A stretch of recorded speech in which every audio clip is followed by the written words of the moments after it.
The king has returned, and with him the memories of greatness.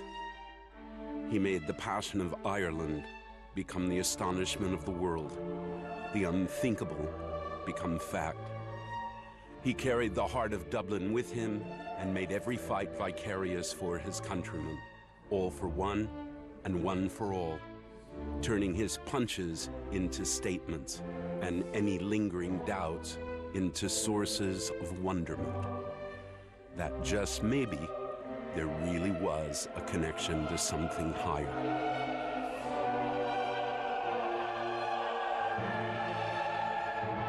Now, a new lightweight champion sits on the throne, not the embodiment of a successor, but the instrument in his own destiny.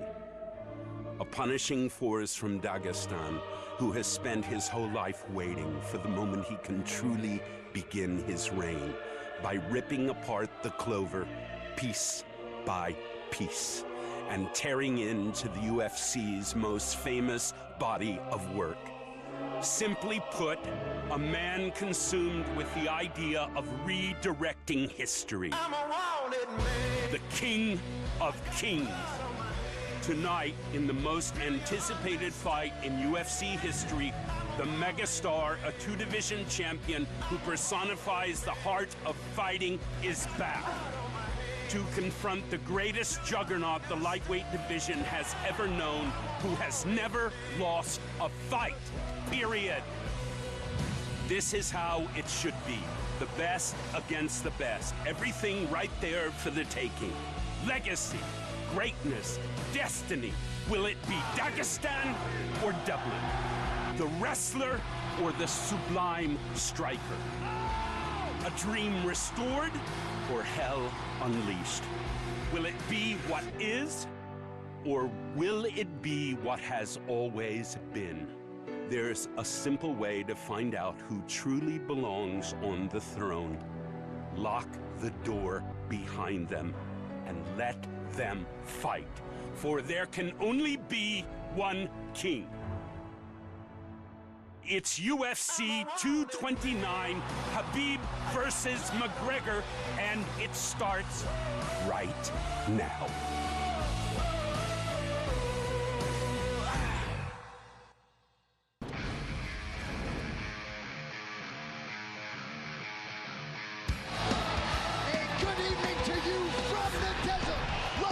Is the epicenter of the sports world tonight as the notorious Conor McGregor makes his grand return to mixed martial arts, and what a challenge he has in front of him here tonight.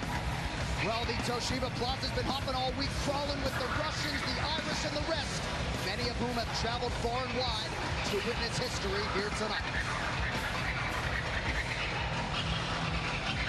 Live from T-Mobile Arena in Las Vegas, Nevada, USA, this is UFC 229, Khabib versus McGregor, presented by Harley-Davidson.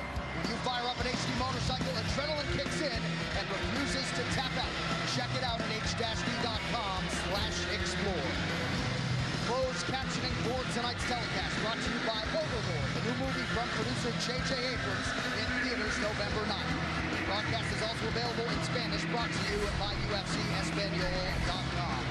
And with that, thank you so much for being with us tonight for what is a monumental evening for the MMA leader. I'm Sean Henry.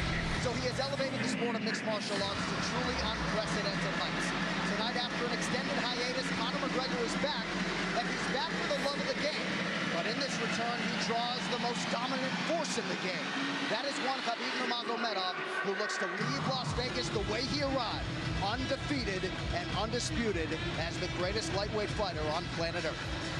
Thrilled to welcome in my broadcast partners, Joe Rogan, Dominic Cruz, and if Joe Rogan says this is the biggest fight in UFC history, that is good enough for me. This is a massive, massive event, not just for mixed martial arts. This is a massive cultural event. This is a massive international event. It's a fight between an undefeated champion who makes men who are world-class fighters look like they have no business being in the octagon with him, and a guy in Conor McGregor who has transcended the sport. You have a man in Khabib Nurmagomedov who's been wrestling with bears since he was a child versus the Irish gorilla who's been knocking people out with one punch. What else can you ask for? Well, Khabib Nurmagomedov, of course, had his doubts as to whether or not this opportunity and this fight would materialize. Tonight, Khabib and Conor, it shall be done. What a fantastic stylistic matchup, ladies and gentlemen. This man, Khabib Nurmagomedov, the champion, is one of the most dominant wrestlers in the history of the sport. Absolutely the most dominant in the history of the lightweight division.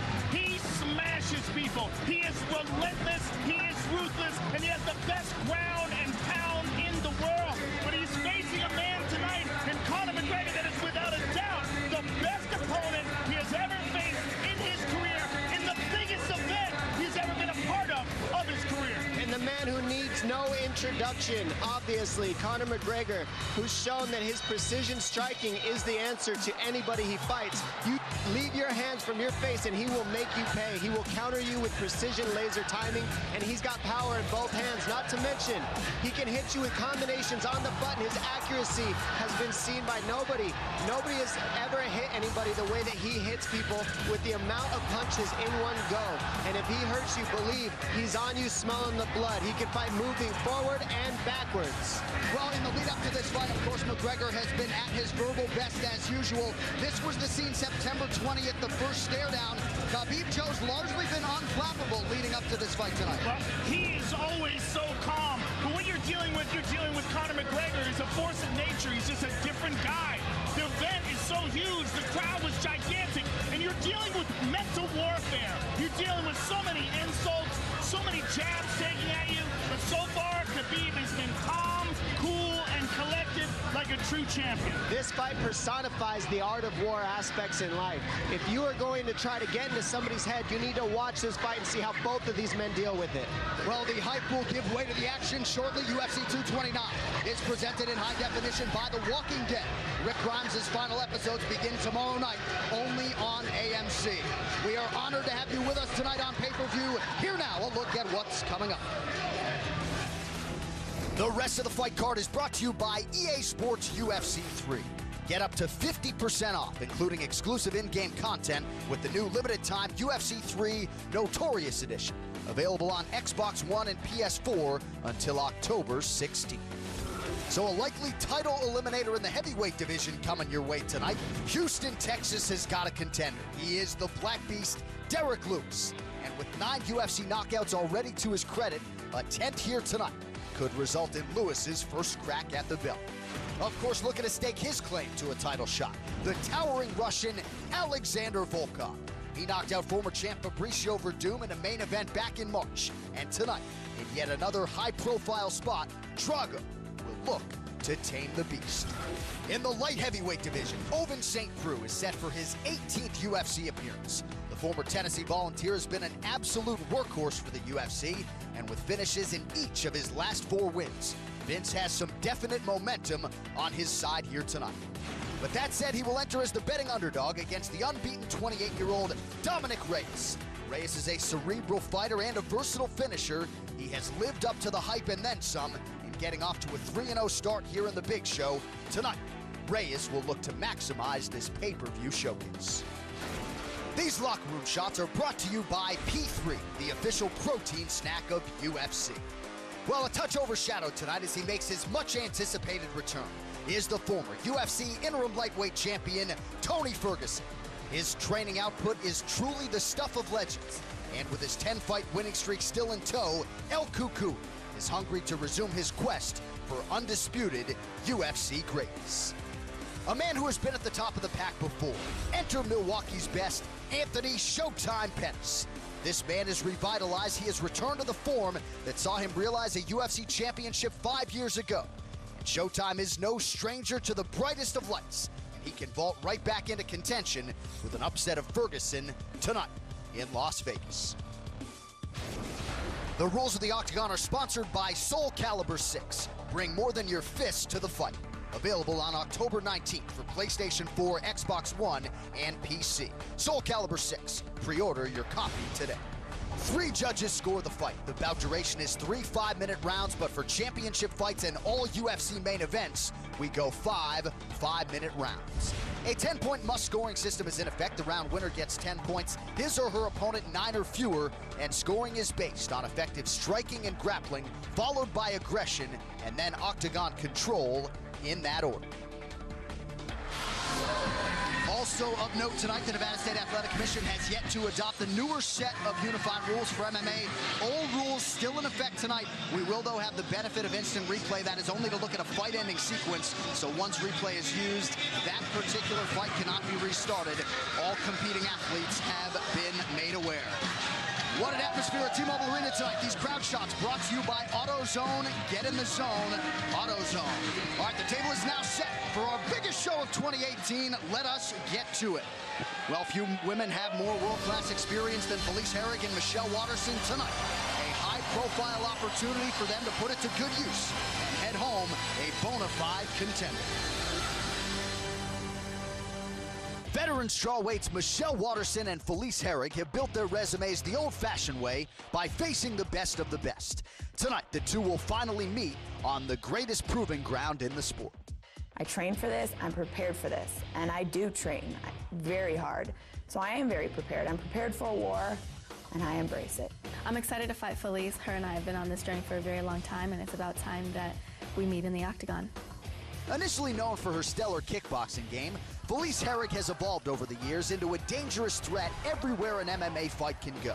And with wins in 4 of her last 5 bouts, Lil Bulldog is proving she's on the verge of a title run. It's okay if Michelle underestimates me. It's okay if Michelle is confident. At the end of the night, the better woman is going to win, and I believe that woman is me. A former Invicta FC champion at 105 pounds, Michelle Waterson returned to strawweight in 2015, and the results have been strong to quite strong. Submission wins over Angela Magana and Paige Van Zant, and a big decision win over Courtney Casey, all serving to establish the Karate Hottie as one of the division's best. Felice is in for the best, most prepared Michelle Waterson the world has ever seen.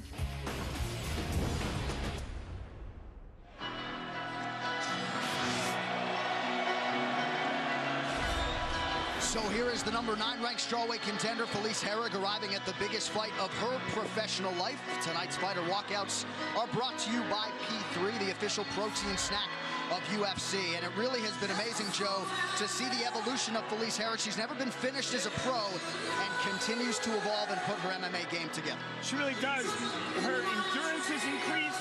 Her grappling ability has increased. Her grappling coach behind her there, Jeff Kern, who's a really world-class black belt.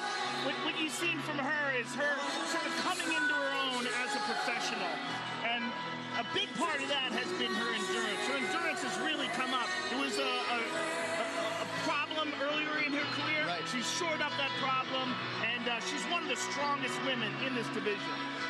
I talked to Curran about Felice and how they prepared her for this fight, and they said that the idea is to keep the pressure so heavy on Waterson and be able to keep the striking going so much that they get to force her to try to create grappling scenarios, get her to force the shot, and we can stop the shot, and then we know we have her. Now we're picking her apart. Now we're beating her. So the idea is non-stop pressure, use the size against her, and make sure that we're able to make Michelle Waterson want to grapple. If we can get her there, we're going to get the win. Yeah, overall output, certainly a big focus for Team Herrig coming in here tonight. When she assessed her last fight against Karolina Kowalkiewicz, just didn't feel like she was busy enough and ended up on the wrong end of the scorecards there.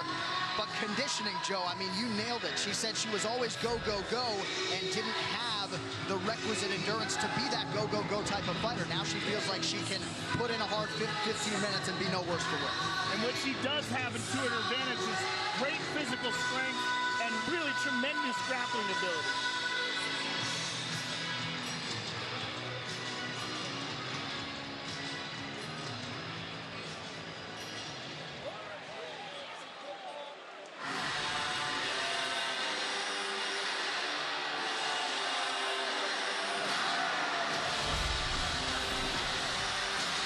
So here is the mixed martial artist known as the Karate Hottie. 8th ranked Michelle Waterson arriving at her 6th UFC appearance here tonight. And And Dom, she does so on the strength of one of the best performances of her career, proving she can hang with the strongest women in this division as she got past Courtney Casey back in April. And that's what she said. She said facing Courtney Casey gave her so much confidence in facing these bigger, stronger women. She says, I have the speed advantage. I have the fluidity, the rhythm, and the technical advantage in these sequences because they're so big, they're a little slower. She says, I'm a fighter, I'm a mother, I'm a daughter, I do all these things, but first and foremost, I'm here to win, and I'm going after the title. I'm going to take advantage of this huge card we're on and show everybody why I'm the best in the world, and that's why she's here today. And there is her husband, Joshua Gomez, entrenched in her corner as usual. Mike Winklejohn in the building as well. This fighter description brought to you by P3, the official protein snack of UFC, the former Invicta FC atomweight champion. That is 105 pounds. And I think most salient here, she's landed at least one takedown in every UFC fight. She believes she has more paths to victory overall than Felice in this matchup. Well, it's going to be really interesting if she does decide to grapple with her, because her striking is outstanding. Her nickname, the Karate Hottie, comes from that traditional martial arts background. Very good with her distance, uses a lot of traditional martial arts techniques like front leg, side kicks, and started off her UFC career with 2 outstanding submission victories. All right, the combatant's just about ready to go. This Tale of the Tape is brought to you by Modelo Especial, brewed with a fighting spirit since 1925. Waterson, 32 years old. Felice Herrig is 34. Herrig is taller by an inch. We'll see if she can maximize what is a 3-inch edge in reach. All right, now for the official introductions of this pay-per-view opener, we turn it over to Bruce Buffer. Ladies and gentlemen, we are live from T-Mobile Arena in Las Vegas for UFC 229, Khabib versus McGregor, presented by Harley-Davidson. Get your first taste of Harley-Davidson adrenaline at h-d.com. And now, this fight is 3 rounds in the UFC strawweight division. Introducing first, fighting out of the blue corner, a mixed martial artist holding a professional record, 14 wins, 7 losses. She stands 5 feet 4 inches tall, weighing in at 115.5 pounds. Fighting out of Crystal Lake, Illinois, presenting the number 9 strawweight rated contender in the world, Felice Little Bulldog Herrig.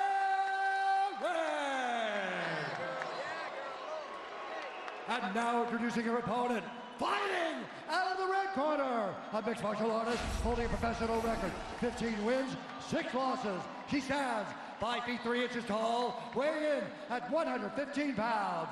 Fighting out of Albuquerque, New Mexico, presenting the number 8 ranked strawweight contender in the world, the Karate Hottie, Michelle Waterson.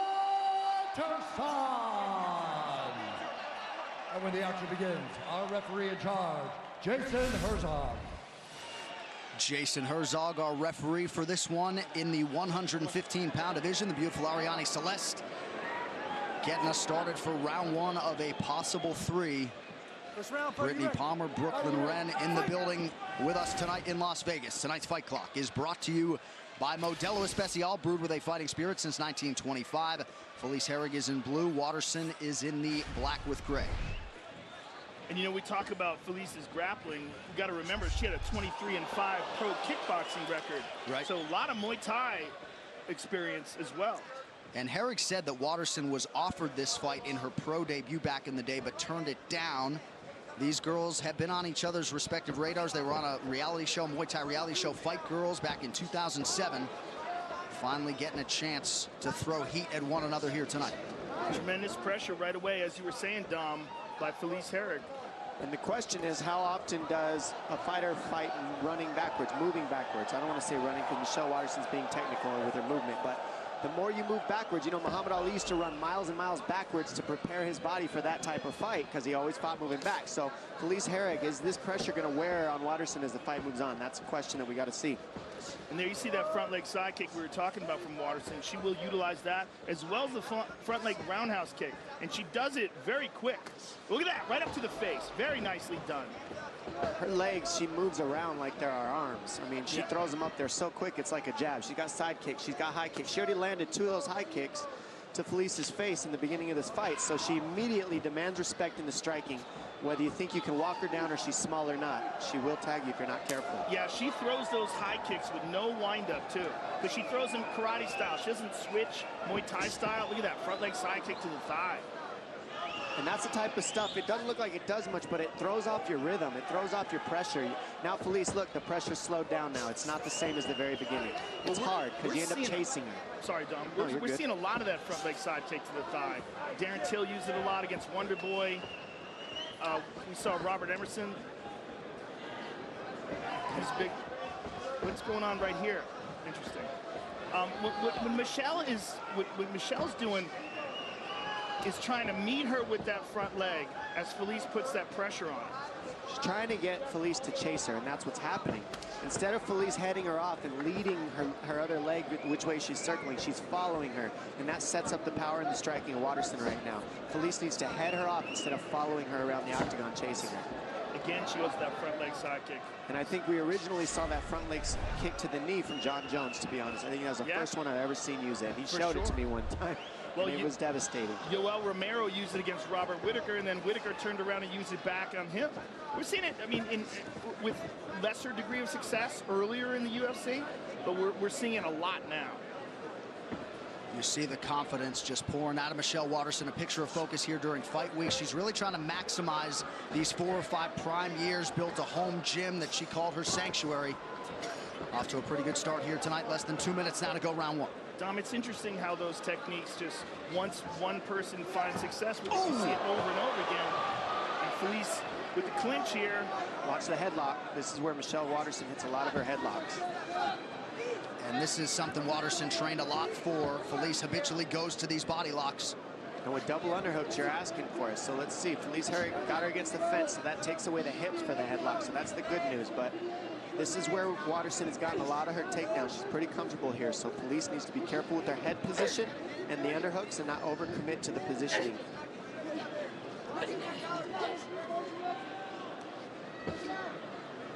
One of the things that we were saying about Felice is that she's very physically strong, and she likes to impose that strength and let her opponents know just how much horsepower she's got. She's been doing this an extremely long time, Harry. I mean, she's got tons of experience, and her grappling has gotten so much better over the years. So I hope this goes to the ground. These ladies are both very well-rounded. Yeah, good elbow in there by Waterson. Nice, Michelle.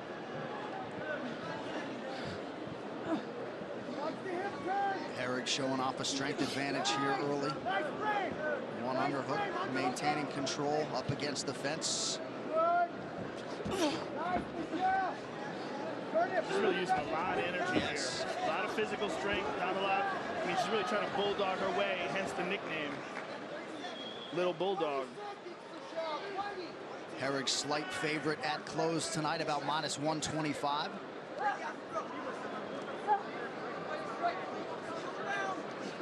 People generally aren't that comfortable when somebody has double underhooks on them, but Waterson, really good balance, strong core, and she's able to not give up a takedown there, which is surprising. Good knee to the neck there by Waterson. Good shot off the clinch. Yep, nice stick by Waterson at the end of the round. Tonight's Corner Cam is brought to you by Body Armor. Switch to Body Armor, the official sports drink of UFC. More natural, more electrolytes, better sports drink. Grab yours at participating Speedway stores.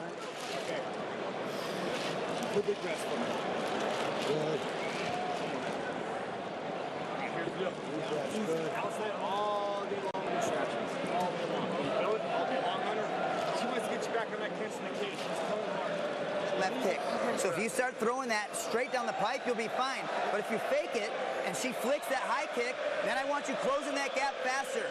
She's not going to be able to reset and throw a second kick, okay?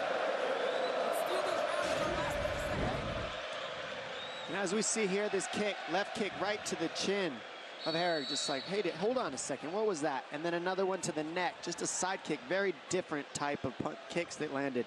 And a big right and a left by Herrig, and she gets straight into the clinch and controls her on the fence there. She showed her strength, Herrig, at the end of that round.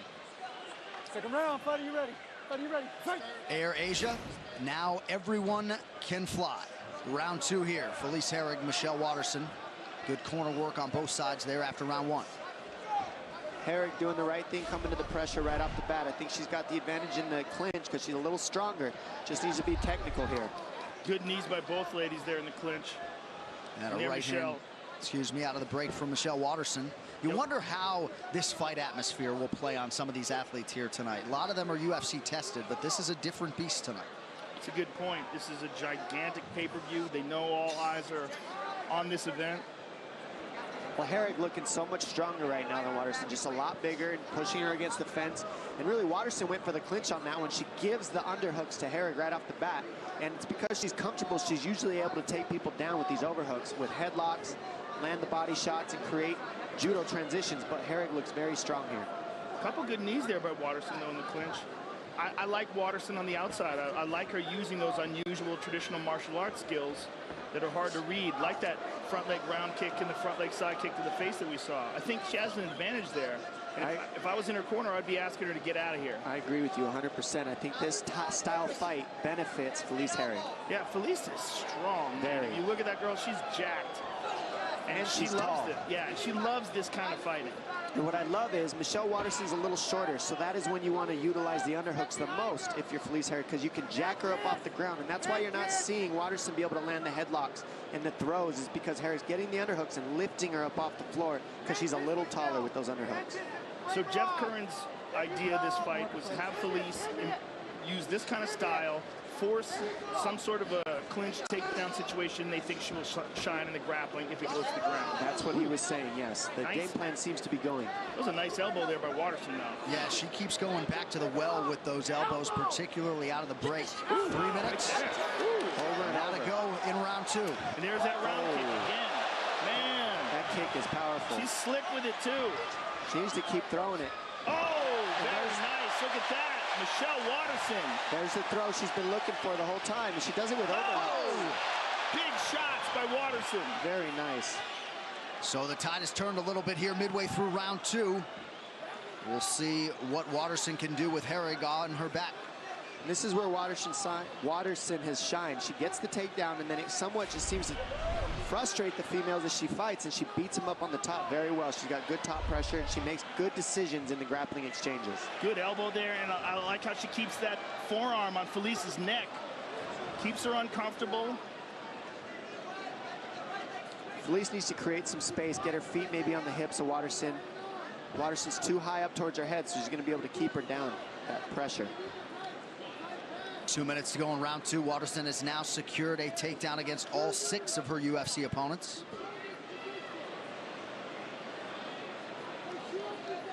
Herrig breathing heavy, mouth open.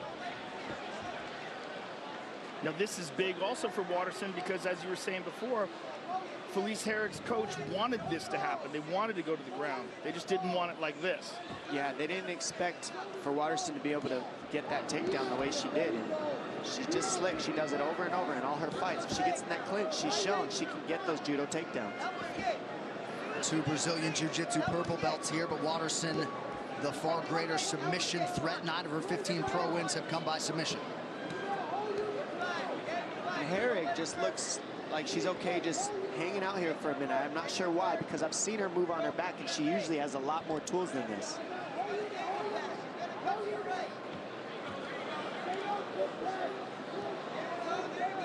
Well, she's posturing up now.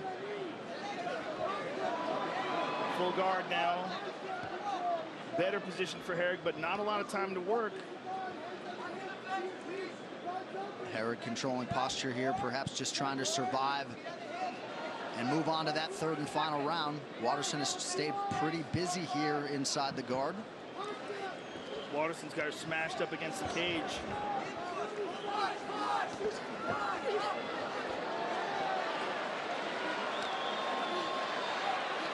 How about the former atomweight, Michelle Waterson, bullying Felice Herrig here towards the end of round two.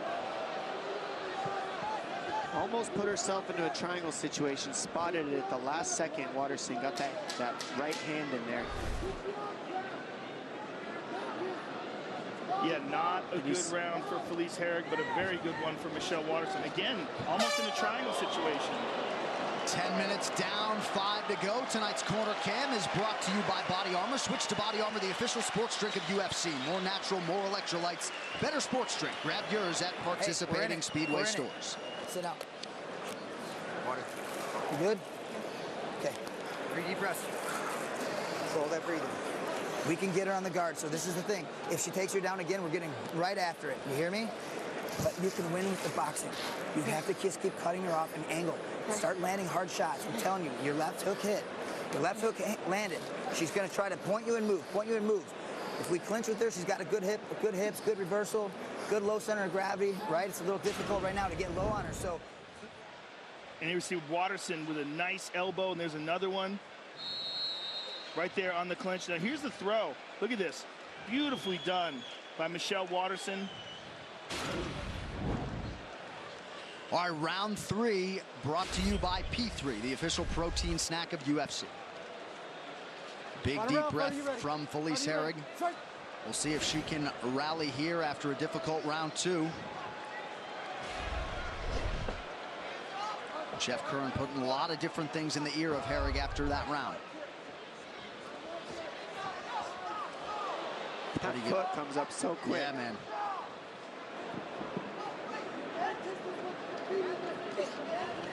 Spent a lot of time up against the fence in this fight. Oh, there's that left hook.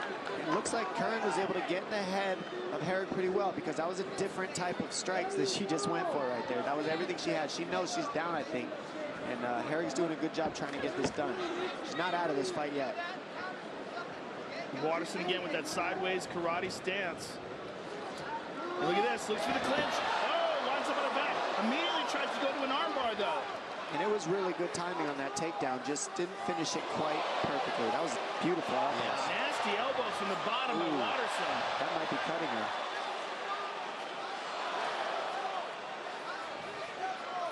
Watterson would appear to be the fresher fighter here with less than 4 minutes to go in this one. This is what Curran wanted right here. So this is what they wanted on their team. Let's see what Herrig can do with this top position. And Watterson, she's climbing up Felice's back with those legs. Look at these elbows.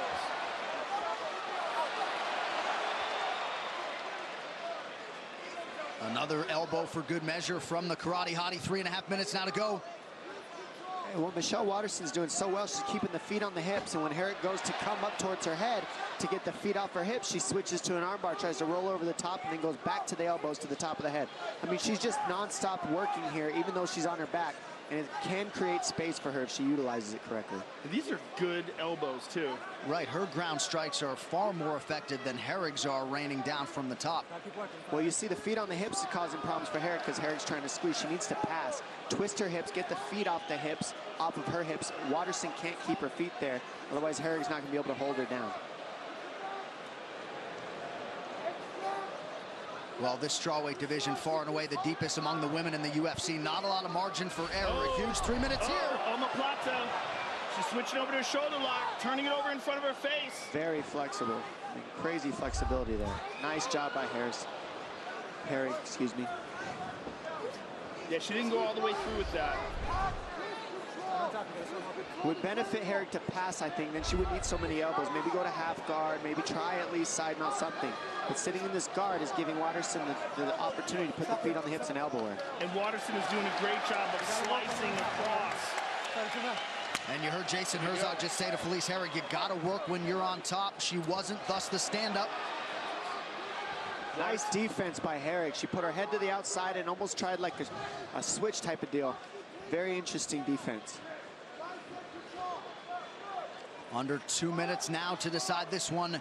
Number 8 versus number 9 in the strawweight division.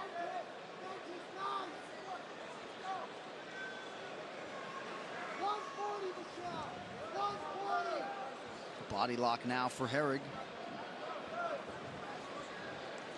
But you heard Jeff Curran laud the hips of Michelle Watterson.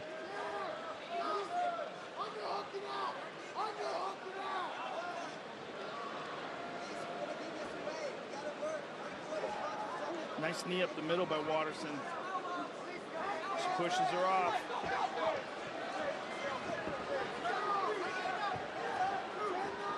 Watterson circling away from that power left of Herrig. Felice works the body now. There's that front leg side kick to the thigh again. Pretty good response here from Herrig in this third and final round. Under a minute now to go.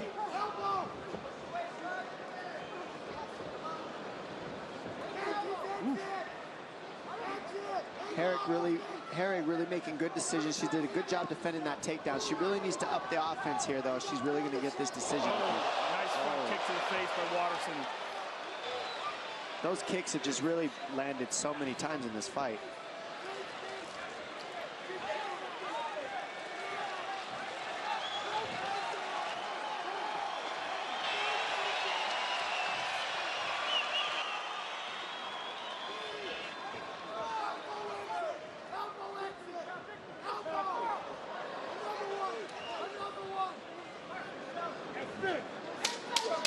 Oh, beautiful knee to the body lands for Waterson here down the stretch.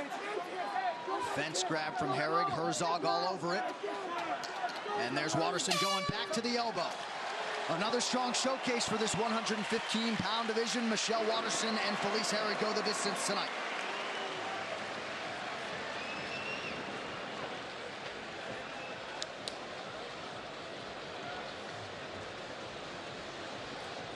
Checking the nose of Felice Herrig.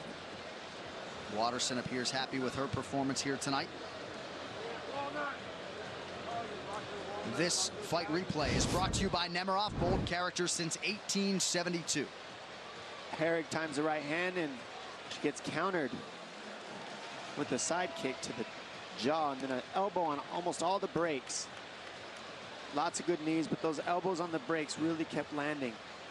Herrig did a great job with the double underhooks, but on this one, she gets her hips taken and taken down, and a good takedown attempt by Waterson, countered by Felice Herrig to grind out that top position. Waterson non-stop was throwing the elbows, keeping the feet on the hips, staying very active from her back, and another huge teep kick to the face by Waterson. Try to get Herrig off of her. I mean, these ladies let it all hang out. Awesome fight by them. All right, these fighter stats brought to you by San Manuel Casino. With the most slots on the West Coast, visit sanmanuel.com for all thrill details. So you see tightly contested, at least in terms of these significant strikes in all 3 rounds. Big second round for Michelle Waterson. Did she do enough here tonight to make it 2 consecutive wins? Very close fight. Hard to judge. The official decision brought to you by Metro PCS, now Metro by T-Mobile. Discover the smarter way to get unlimited and see what's new on October 8th. With that official decision, here is Bruce Buffer. Ladies and gentlemen, after 3 rounds, we go to the judges' scorecards for a decision.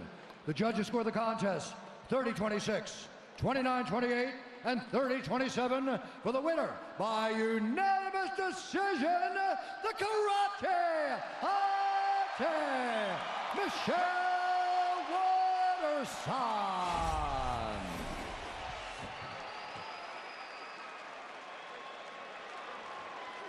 Congratulations. I'm here with Michelle Waterson. Congratulations on an excellent victory over a very tough Felice Herrig. And you used all your skills tonight, your traditional martial arts skills, your ground skills. How satisfying is this victory?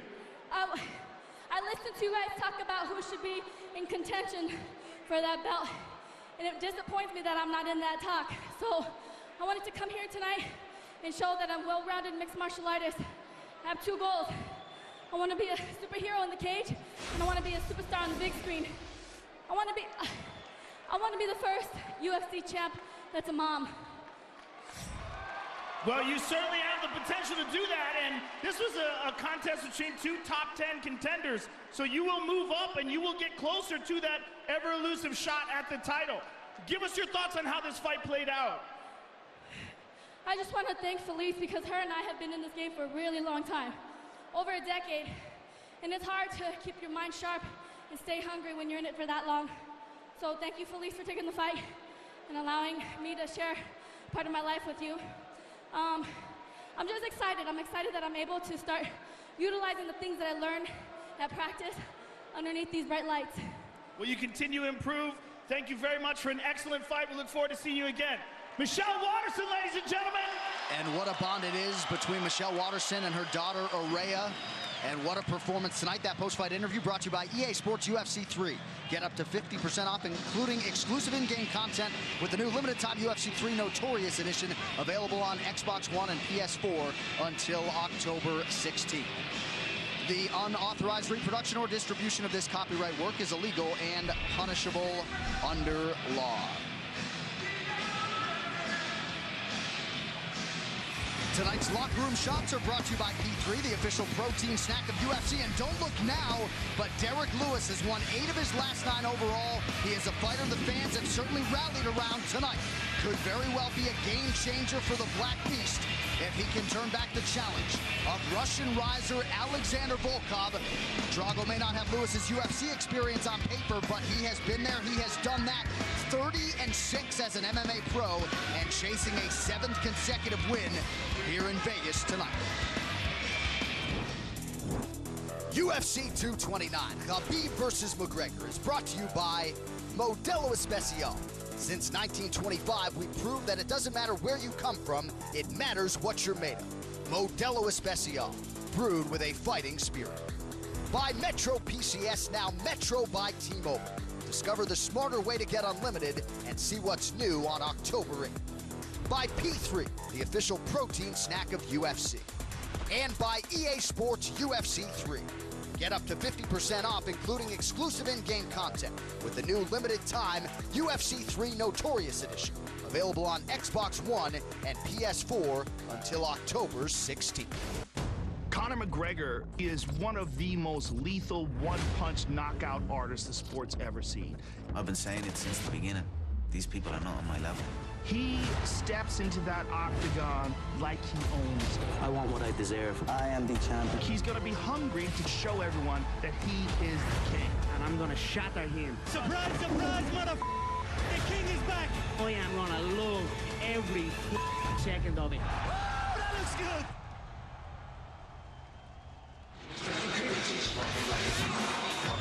All right, as we get you primed for our next bout, these fighter rankings brought to you by EA Sports UFC 3. Get up to 50% off, including exclusive in-game content with the new limited-time UFC 3 Notorious Edition, available on Xbox One and PS4 until October 16th.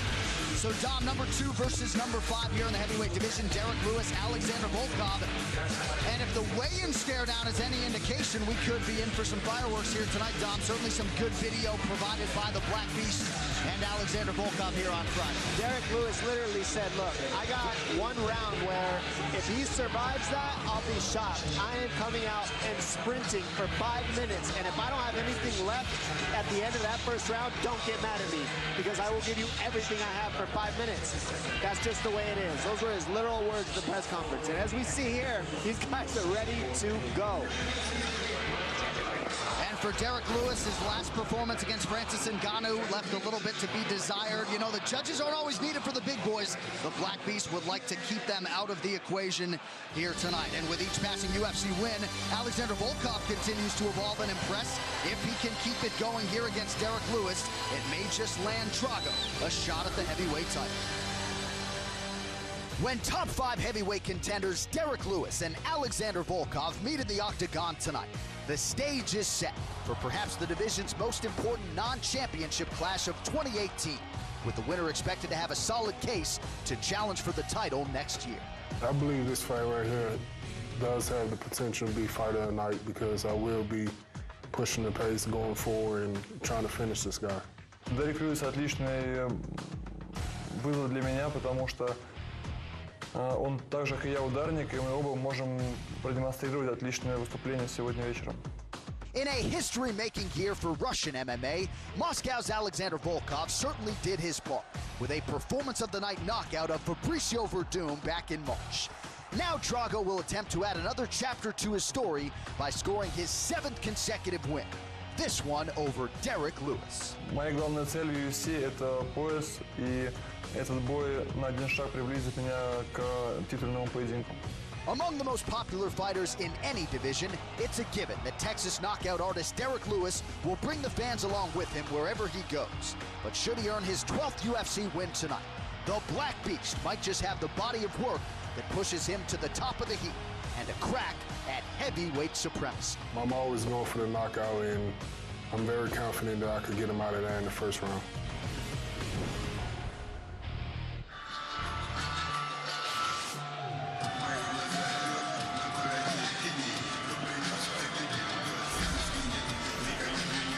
So the spotlight has landed on Alexander Volkov here tonight. And Joe, when Stipe Miocic and Daniel Cormier fought for the heavyweight title in July, the backup plan was Alexander Volkov. He was brought in to make weight in case one of those guys couldn't compete.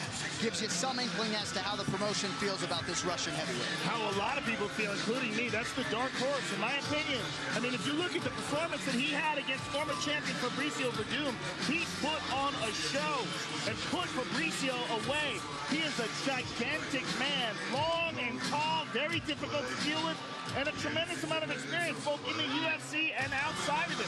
He was very seasoned before he got to the UFC, and he's been undefeated in the UFC. But of course, his most impressive performances against the 7-foot-tall Stefan Struve, and then of course against Fabricio Verdum in his last fight. Those are two huge victories. What I like about Volkov is look at his size, look at his stature, and he never gets tired. He focuses on his conditioning. I've seen him go fight after fight, and he does, right when you think he's starting to get tired, it's like he gets a second wind and just starts throwing knees up the middle, elbows, everything you can think of. This guy comes in shape, and he's got the body and the strength behind it. And he just said he just earned his brown belt. You haven't even seen his ground game yet, so I'm very interested to see what if he decides to take it down. What can he do to somebody like Derek Lewis on his back? And what about those knees with Derek Lewis leaning over the top of his lead leg the way that he does? Can he land those? Can he see a counter there? I'm very interested in the stature of this guy and see how he shows up against a brawler like Derek Lewis. Volkov, former three-time Pancration champ of Moscow, M1 global heavyweight champ back in 2016. He could be one win away from a shot at that elusive UFC heavyweight gold.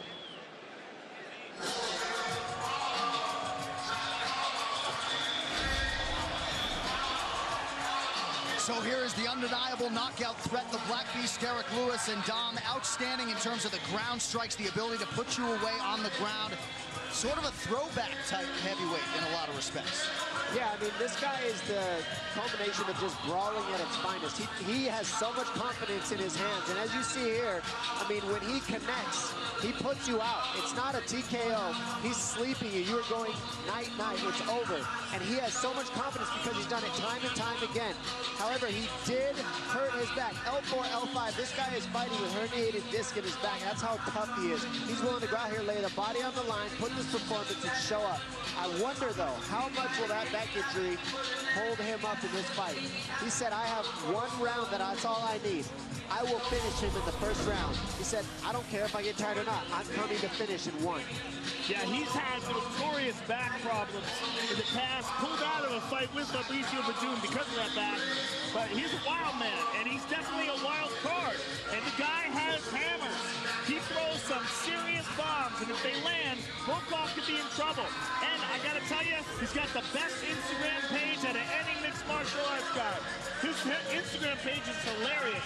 If there's a crazy video on the internet and you're looking for it, go to Derek Lewis's Instagram. He's got it on there until it gets pulled off the internet. Right, until they pull it down. The Black Beast has touched down inside the octagon. Alexander Volkov, the challenge tonight. This tale to tape brought to you by Modelo Especial. Brewed with a fighting spirit since 1925. Derek Lewis, 33 years old. Alexander Volkov will be 30 later this month. Volkov, the taller man by 4 inches. Slightly less pronounced in the reach department, where Volkov will have a 1-inch advantage. All right, now for the particulars. Back inside to the venerable Bruce Buck. Ladies and gentlemen, this fight is 3 rounds in the UFC heavyweight division. Introducing first, fighting out of the blue corner, a mixed martial artist holding a professional record. 30 wins, 6 losses. He stands 6 feet 7 inches tall, weighing in at 251 pounds. Fighting out of Moscow, Russia, presenting the number 5 ranked heavyweight contender in the world, Alexander Drago Volkov. And now introducing his opponent, fighting out of the red corner, a brawler holding a professional record, 20 wins, 5 losses, 1 no contest. He stands 6 feet 3 inches tall, weighing in at 265 1/2 pounds. Fighting out of Houston, Texas, presenting the #2 ranked heavyweight contender in the world, Derek the Black Beast Lewis. And when the action begins, our referee in charge, Herb Dean. Herb Dean, our referee for this one in the heavyweight division. Brittany Palmer, thank you very much. High stakes here for Derek Lewis and his counterpart, Alexander Volkov. Tonight's Fight Clock is brought to you by Modelo Especial, brewed with a fighting spirit since 1925. Lewis is in black, Alexander Volkov in gray. And that fight that Lewis had against Verduma was October 2017, and Derek forced to pull out just a few hours before the fight, but he's worked hard on his posture. He's stretching pre and post workout now and feels like his back hasn't felt this good in years. We'll see if it pays dividends tonight. Well, there's been a lot of guys with back injuries, but you got to wonder what he could do to fix that, whether it's surgically or through some sort of long-term therapy, but he continues to fight. It's very difficult to train when you have that kind of an injury. Right. Almost impossible, Joe. I mean, the fact that he said it limited his training a lot, so I'm curious to see what kind of output he has even in this first round. Did you ask him what he does to supplement with it for endurance? He doesn't have any supplements. He just says, I got a round that I'm going to try to take this guy out in. That's what he said. So let's see what happens here. He got tagged. Front kick to the body. He's hurt. That body shot hurt him. Volkov's all over him. The knees and the teep kick to the belly already hurt so bad. Lewis loads up, nothing doing there. Strong start for Drago. He's not going to go out easy, Derek Lewis. I'm not going to make this easy. Drago just shook his left hand. Oh my God. Counter right from Volkov. Huge right uppercut. Lands. Derek Lewis trying to tough it out. Something might have hurt his eye or his nose, because you don't react like that unless it lands really wrong. I'm not sure. See, his eye might be, it could be his orbital, but he's toughing it out. He don't care. Let's see what happens here. Pay attention to Volkov's left hand. He was shaking it earlier. He accidentally poked him. Stop. Good sportsmanship by Volkov to even say that. Yeah. He could have kept going. Nobody would have known. Volkov's pointing to his mouth, though. What? He's saying that he fish hooked him. You ready to fight? He's saying something. Why are you stopping the fight? It's okay. It's time to fight. I'm not exactly sure what he's saying. I think he was saying that Volkov was stopping it himself, but there was no eye poke. He just stopped because he thought he was poking him in the eye, and Volkov could have kept going. Yeah, you can lose a fight for calling timeout. Yep. Yeah. 2 minutes have gone by. Volkov goes high with the kick, nothing doing. I may be mistaken, but I felt like he was pointing towards his mouth, saying that Derek Lewis like reached into his mouth or something. Huh.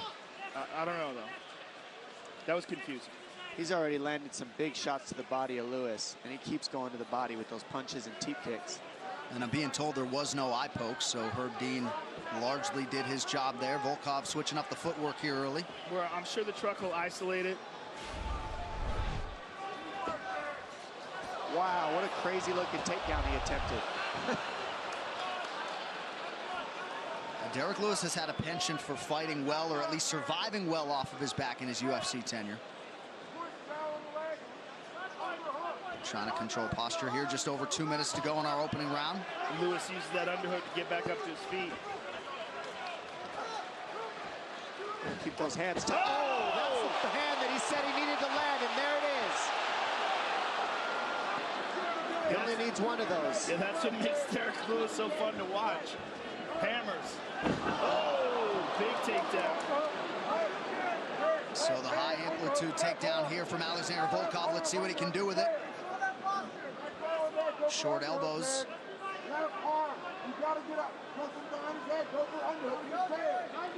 We might not see Derek Lewis get up from this. He might just be okay with just waiting it out, waiting for the round to start over. We've seen Lewis rally from adversity before. He got dropped by Tim Johnson early, came back to win that fight. Slow start against Shamil Abdurakhimov in a main event. Not necessarily the start he was looking for tonight, though. There's definitely no quit in Derek Lewis, though. I mean, you could hurt him, and he could still knock you out with one punch, as you saw. He grabbed his eye, took him 3 steps back. The second Volkov came at him, he threw an overhand right, almost got it. Volkov's taking his back here. And this is that brown belt he was talking about there. Let's see if he can utilize it and get the finish here. I mean, he's got the back. He may switch to the arm. He may switch to the left arm. The way he's holding the wrist there. Definitely there, Joe. You're exactly right. But he's not setting the legs up exactly like he's going to do that. Yeah, he might switch. Look at this. Good job by Volkov staying on the back. Nice by Derek Lewis. Not a man you want on top of you in this situation. Under 30 seconds to go in the round. Big elbow by Lewis. He's just so strong. Oh! Ground and pound from Derek Lewis here. Crowd getting behind the Black Beast.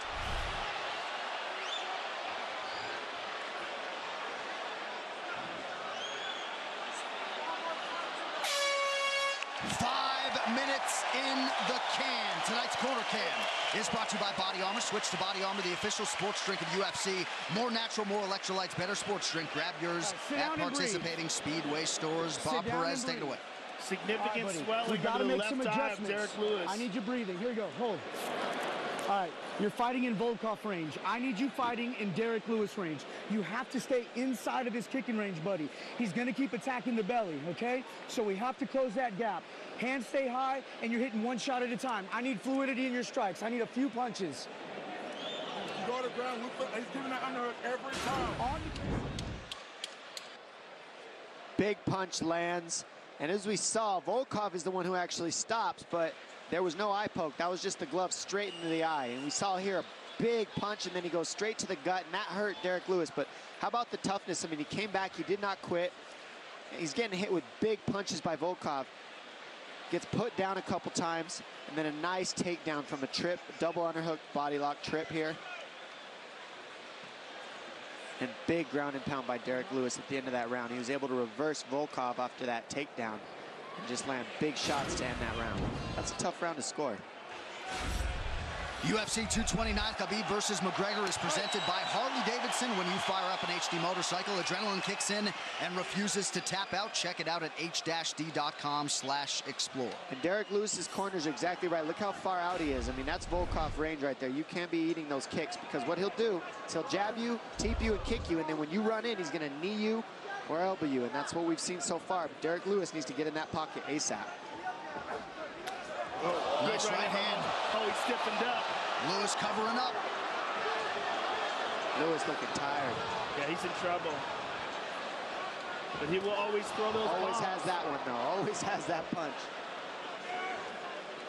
And it looks like a potentially serious orbital injury for Derek Lewis that maybe is affecting him in the fight. That's the second time he's gone for that takedown. Yeah, the left eye does seem like it's swelling underneath the left eye, but what's interesting is they have the end swell on the right eye in between rounds, so that might be bothering him as well. I think it could be orbital, like you guys were saying. That's when you usually see people grabbing at their eye like that. It's supposed to be one of the most painful things you can do. Thank God I haven't dealt with it, but I could imagine that big hand of Volkov in my eye might do it too. You just keep moving that head, Doc. There's that right hand again, right to that eye. As a bantamweight, when you watch heavyweights fight, does it kind of freak you out how little they move? Well, that doesn't freak me out. It freaks me out how big and giant they are, and that only one of those punches is just like, it'll probably knock me in the next year. They're enormous. Oh, big jab. That was a big jab. I mean, the human brain can only take so much pressure. I don't care how big you are. These guys are nailing each other. Air Asia, now everyone can fly. Volkov seemingly not in any rush when he has had Derek Lewis on the ropes. Continues to bide his time. 3 minutes now to go round two. Well, I just think he's got to be cautious because of that. Because Derek Lewis can always fire back and knock you into another dimension. Lewis's 9 UFC knockouts, tied for second most in UFC heavyweight history. 6 of those on the ground. Right now, Lewis is playing the game where he's pulling Volkov back into his power. You see him pulling? He's trying to get Volkov to come to him to land the big strike, but Volkov's not biting. What Volkov could do is start using some jabs, start using those teep kicks, start beating up the legs of Lewis. Don't just look in the mirror is what I call this. You're staring at the mirror, some fakes. Get Derek Lewis biting on something. Right now they're going speed for speed, shot for shot. There needs to be something in the middle to fill the gaps for these guys to offset each other. Nice, that can land all day. That's the type of stuff Volkov should be doing nonstop. Volkov switched stances quite a bit as well. You see him now, he's moved back to orthodox. He was fighting southpaw for a bit. But I completely agree with you about attacking those legs. And the body. I mean, anytime he's hit Derek in the body, it almost seems to affect him. Pretty good counter right from Alexander Volkov. Much more of a volume guy than Derek Lewis is. If I'm Volkov, I'm firing left teep kicks to the gut of Derek Lewis for the rest of the fight. And then bring it high, just like he did there. Just keep going to the legs, keep going to the body. That'll drop Lewis's hands, take the wind out of his sails, and take away some of that power. He's going with that front kick to the body over and over again here. Jabs and teep kicks all day will get the win for Volkov. And if Volkov fakes more, they'll have more openings. Ooh. Nice job by Volkov using that length. You know, we talked a lot about Stefan Struve in the past, maybe not maximizing his length. Volkov uses it well. The Irish are already singing. Lewis at times can lull you into a false sense of not security, but comfort, and then he comes with those lunch boxes. 45 seconds here in round 2. Oh, beautiful inside leg kick for Volkov. Counter right from the Black Beast. Always dangerous. His ability to explode. I mean, if he could just figure out how to fix his back problem.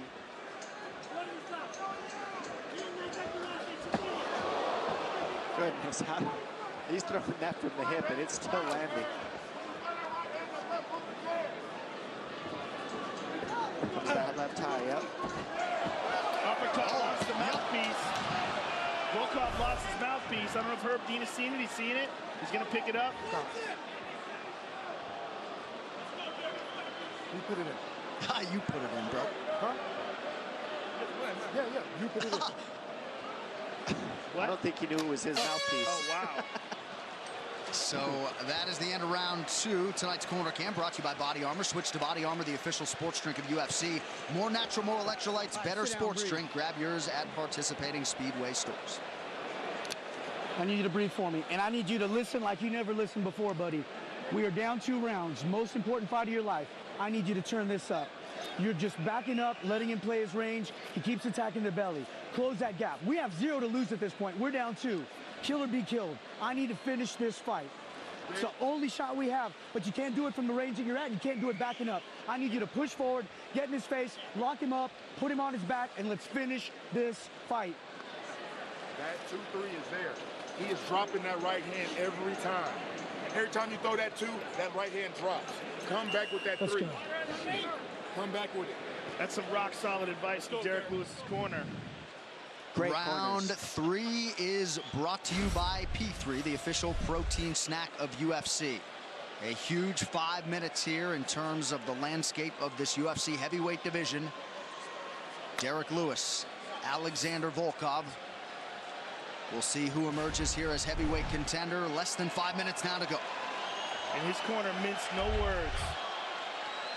And you can see Derek Lewis looking to unload bombs.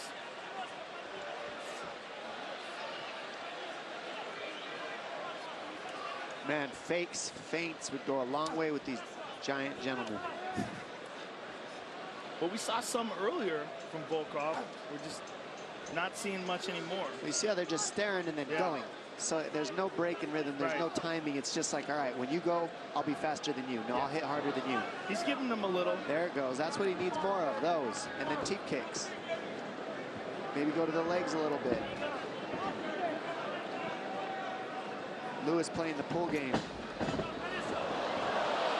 It's the 3rd time he's tried that takedown, and you fake the single and you step around. It's not high percentage takedown, but it does work in transition. But from the outside like that, not very utilized, I would say. Volkov going southpaw here. He wasn't going to engage Lewis there on the ground. Under 4 minutes to go.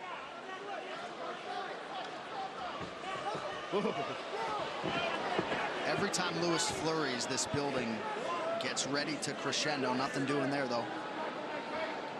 And what's funny is you see Derek Lewis control the pace of fights over and over. Right hand behind the ear and another one for good measure. Lewis able to survive another onslaught from Volkov. What a chin on Derek Lewis. Man. He looks like he's going to go down, and then he'll just wing an overhand or something out of nowhere. Almost like he's playing possum. Not here, though. That one hits the eye again. He's covering up his eye, but it was a punch, according to Herb Dean. Right. And Volkov wisely continues to attack that damaged orbital area of Derek Lewis. Under 3 minutes now to go.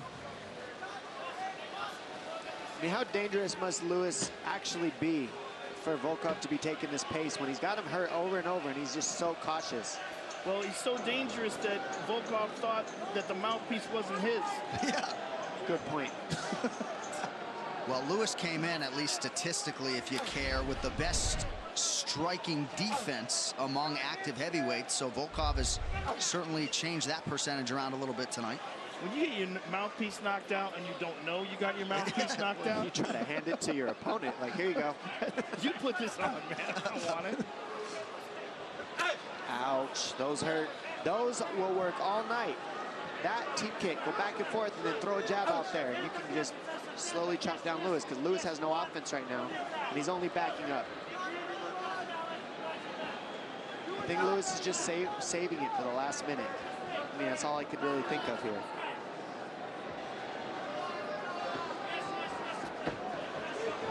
Well, he's just wading in, isn't he? Yep. He's trying to pull Volkov, but Volkov won't throw anything. He's just kind of waiting for him because he knows Lewis is looking to counter him. So he's just playing the waiting game back and forth. It's counter for counter with these two gentlemen. 90 seconds to go. Oh. Watch those fingers. Nice kick to the body. And again. Those are going to keep landing all night if he keeps throwing it. And that's what Lewis has to do right there. You can't stay at kick range. This is what he needs to do, and he's been waiting for the last minute here. As you can see, he's pressuring now. But if you're not going to be eating those kicks and those jabs, you got to keep going, and you got to keep pressuring. You got to keep Volkov on his heels. That's a big right from Derek Lewis. See how much the Black Beast has left in the tank, and if he can rally here down the stretch. I mean, he just eats stuff and looks at you. He doesn't even care. Yeah, he just kind of wobbles. Oh, goodness. He wobbles and then looks for a hammer.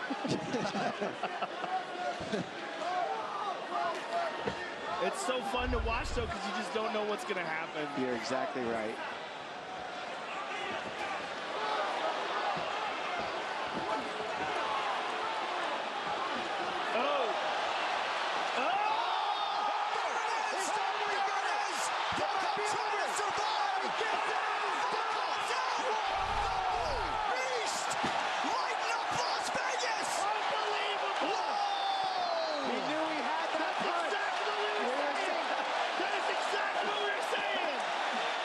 So hard.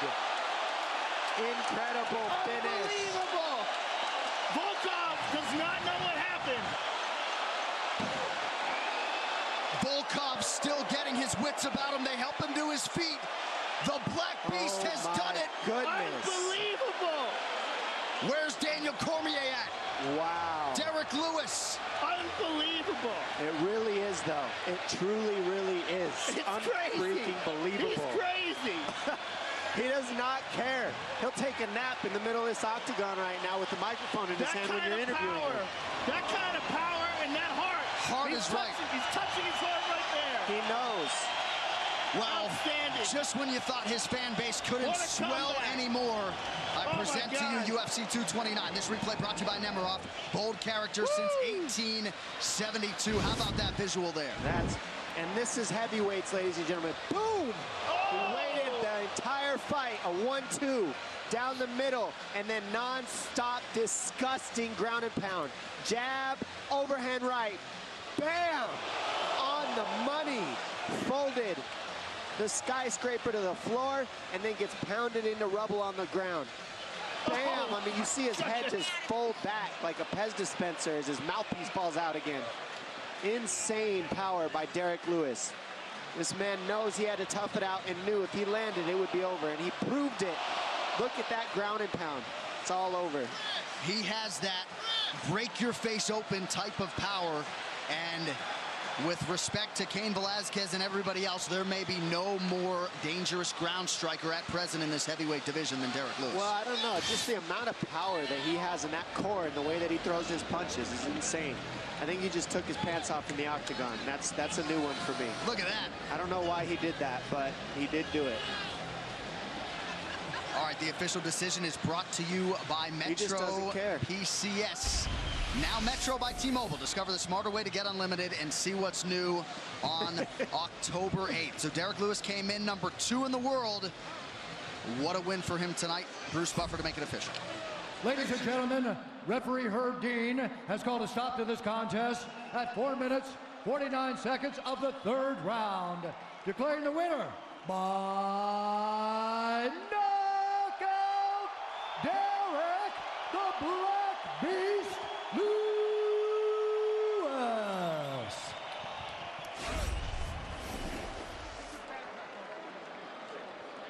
I'm here with the winner, Derek Lewis. Derek, why'd you take your pants off?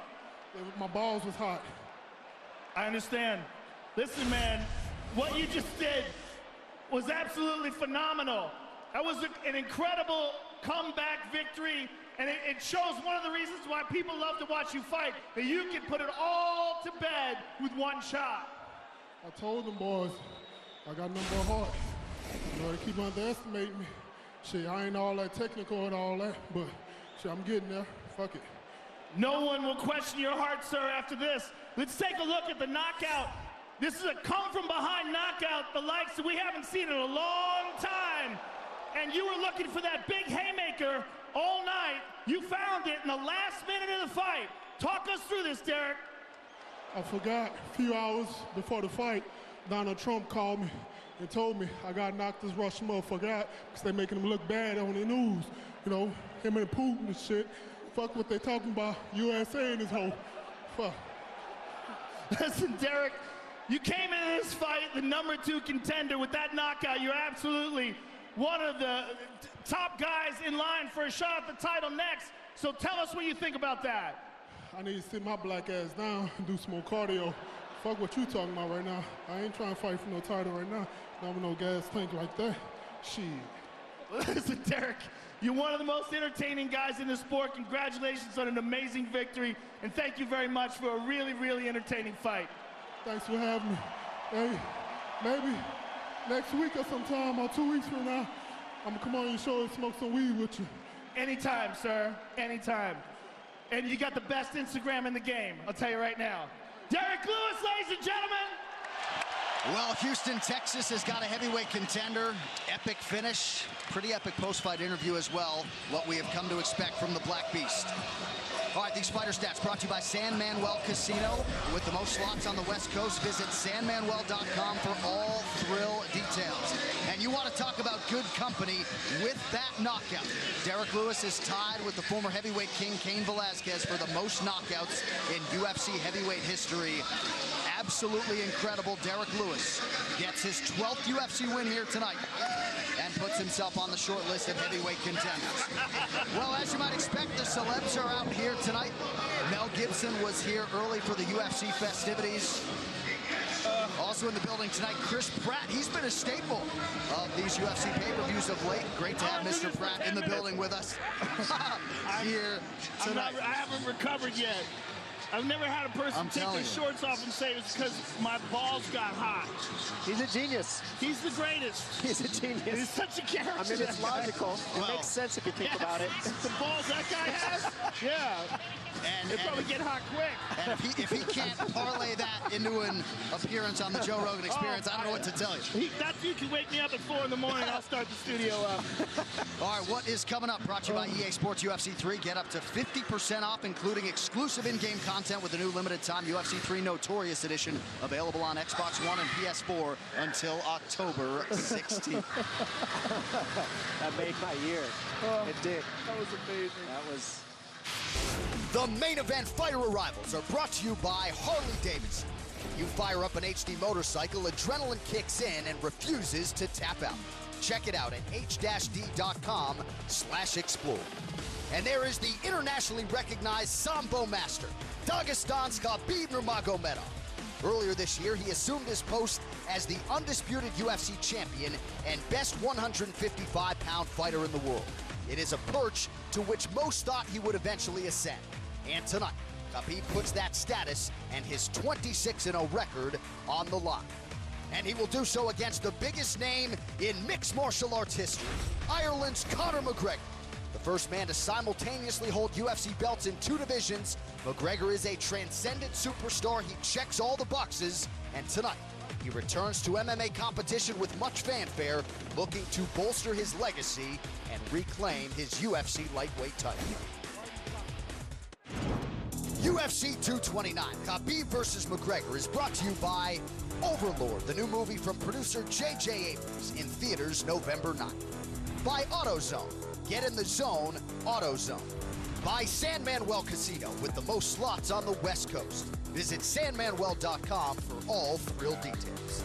And by Soul Calibur 6, bring more than your fists to the fight. Available on October 19th, PlayStation 4, Xbox One, and PC. Soul Calibur 6. Pre-order your copy today. Rated T.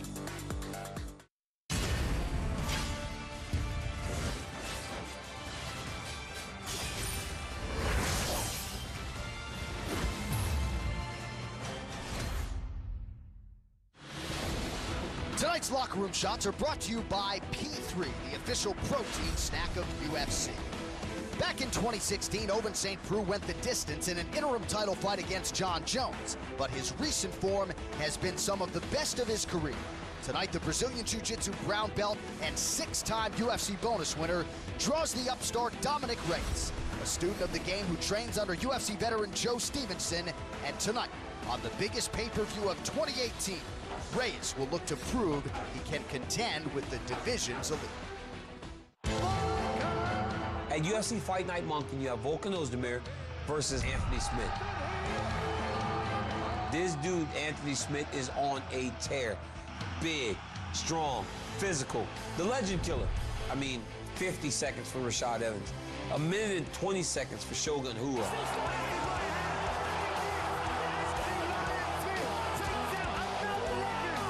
But now he's got somebody that's young. He's got a young, hungry, game opponent in Volkan Ozdemir. And this dude hits hard, and he's fast.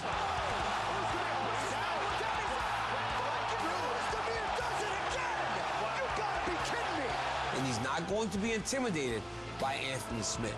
He goes and he approaches every fight in the same exact way. This fight is going to be amazing. All right, so this 205-pound division could look a whole lot different by the end of the month. You've got Volkan Ozdemir and Anthony Lionheart Smith. That's a main event October 27th. Tonight, number 7, Ovince St. Preux, facing 12th ranked Dominic Reyes in the division in which they are all still chasing Daniel Cormier. Tonight's crowd shots are brought to you by AutoZone. Get in the zone, AutoZone. All right, the 205-pounders are ready to go. Without further delay, let us get to them. Ovince St. Preux has been there. He has done that. Tonight, he will try to be the first man to solve the puzzle. That is oncoming light heavyweight force, Dominic the Devastator Reyes. Once just a raw talent, but now a seasoned veteran of the sport. Ovince St. Preux knows what it's like to be the star on the rise. And tonight, he will attempt to halt the undeniable momentum built up by talented light heavyweight riser Dominic Reyes. Tonight I'm fighting OSP. It's going to be a great fight. It's going to be a slugfest. Make sure you guys don't blink. Definitely excited about fighting Dominic tonight. You know, he's a finisher, I'm a finisher, and he like giving the crowd a show, and I like to give the crowd a show too. Like his opponent tonight, Dominic Reyes used to star on the gridiron, but the Californian found his true home in mixed martial arts, where his perfect pro record boasts finishes of Joachim Christensen, Jeremy Kimball, and Jared Cannonier, all of them in his first 3 trips to the octagon. I'm different than anyone OSP has ever faced before because I'm a true athlete. I'm the most athletic guy in the light heavyweight division, and when I move, it's a blur. So he's gonna have to keep up with this blur.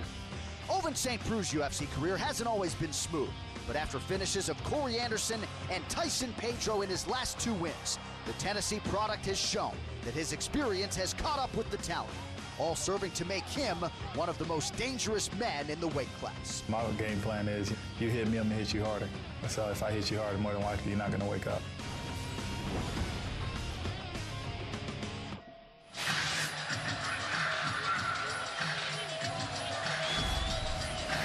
3-0 to begin his UFC run. Here is Dominic Reyes, 28 years old.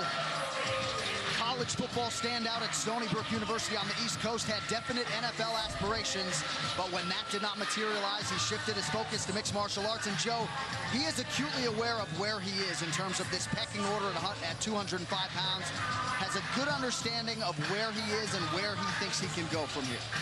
Well, one thing that they both have in common is they're both tremendous athletes before they got into MMA. What we're seeing from Dominic Reyes, though, is beautiful movement. I mean, he has really adapted very quickly to MMA. His striking is outstanding. His ability to move in and out and side to side. He's very technical and fluid. He's got great submission skills as well. He's a real hot prospect. Yeah, what I love about Dominic Reyes is he's all offense. He's 100% offense. Now, what OSP and Dominic Reyes could both do, in my opinion, is maybe pick up the defense a little. They both get hit, but they don't care. That's what makes them fun to watch. They're willing to get hit in order to hit you harder and put the offense out there to make it a fun fight. They're not trying to fight safe, either of these guys, and it's going to be awesome. This fighter description brought to you by P3, the official protein snack of UFC. We talk a lot in MMA about a step up in competition, and this is a decided step up in competition for Reyes here tonight. Massive, especially in terms of experience. You're talking about a guy who has fought so many top-level fighters in Ovince St. Preux. He's fought Tyson Pedro, Alir Latife, Corey Anderson, Shogun Rua, Jimmy Manawa. I mean, he's fought really good guys. And of course, he went 5 rounds with John Jones in an interim light heavyweight title fight back in the day as well.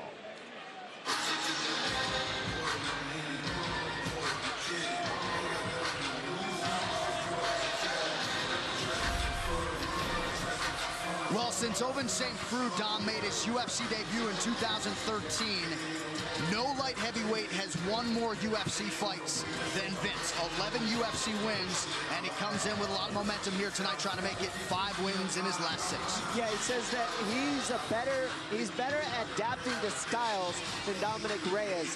And he says that this is my 19th fight in the UFC. I started out this thing. I knock people out. I know where I'm at. I know I belong here. Reyes is still trying to figure that out. Says, I believe I have the advantage on the ground. And you know what? We don't know yet. We haven't seen Dominic Reyes even be forced to grapple yet. So can OSP create those type of exchanges? And if he does, how can he do against Dominic Reyes? Because we've seen him submit various people with various different submissions. Well, Dominic has that one victory over Jeremy Kimball in the UFC with a rear naked choke, but you're right. He prefers to strike. And in terms of experience, there's no competition. As you said, John Jones, he went 5 rounds with John Jones, OSP did. He fought Glover Teixeira.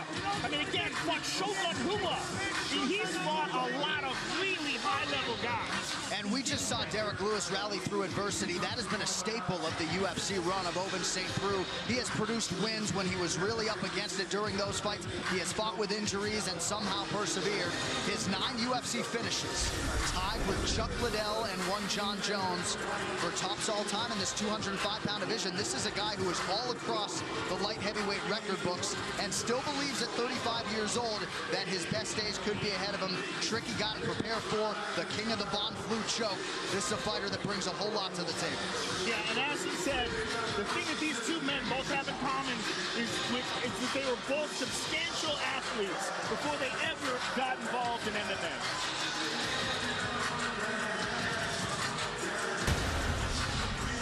All right, this tale of the tape is brought to you by Modelo Especial, brewed with a fighting spirit since 1925. St. Preux, 35 years old. Dominic Reyes with a wisdom that belies his years. He is 28. Reyes, the slightly taller man, but St. Preux is long as hell. He'll have the 3-inch reach advantage here tonight. All right, for the introductions now, back inside to Bruce Buffer. Ladies and gentlemen, this fight is 3 rounds in the UFC light heavyweight division. Introducing first, fighting out of the blue corner, a mixed martial artist holding an undefeated professional record. 9 wins, no losses. He stands 6 feet 4 inches tall, weighing in at 204 1/2 pounds. Fighting out of Victorville, California, Dominic the Devastator Reyes. And now introducing his opponent, fighting out of the red corner, a mixed martial artist holding a professional record. 23 wins, 11 losses. Standing 6 feet 3 1/2 inches tall, weighing in at 205 1/2 pounds. Fighting out of Knoxville, Tennessee, presenting the number 7 ranked light heavyweight contender in the world, Vince St. Preux. And when the action begins, our referee in charge, Dan Mergliata. Well, Dominic Reyes called for this fight. He's glad he got it. He called it the perfect matchup. Does see some similarities between him and St. Preux. Ariane Celeste, thank you very much. Dominic Reyes, did he bite off more than he can chew in calling out Vince St. Preux? Some answers here in short order. Tonight's Fight Clock brought to you by Modelo Especial, brewed with a fighting spirit since 1925. Reyes, the fellow southpaw, is wearing gray. St. Preux is in black. Reyes said, I got to use my jab against St. Preux. Right off the bat, just get straight to kicking. Kicking and jabbing. Strong kicks. Pure offense right off the bat. St. Preux switches to orthodox here. And St. Preux, one of his big weapons is that left leg. And see who's lifting it up with the front leg now. He's got a powerful left kick. Reyes said when he goes conventional, you're going to see me firing my left a lot more. When he goes southpaw, you're going to see me using my jab a lot more. That's boxing fundamentals.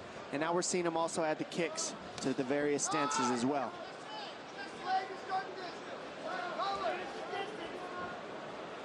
Reyes did take second at the 2015 IBJJF Worlds as a blue belt, but really acknowledged that he doesn't have the combat experience of his light heavyweight contemporaries. Nice land there by Reyes. You see, he throws that right hook very lightly to set up the step-in left hand. I mean, he reaches a lot of distance with that left hand. St. Preux just getting out of the way.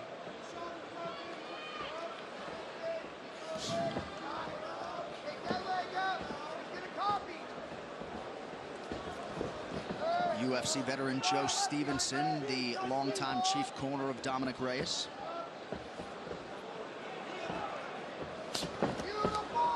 Nice slip by St. Preux. He said most of this camp was rooted in shoring up his defense.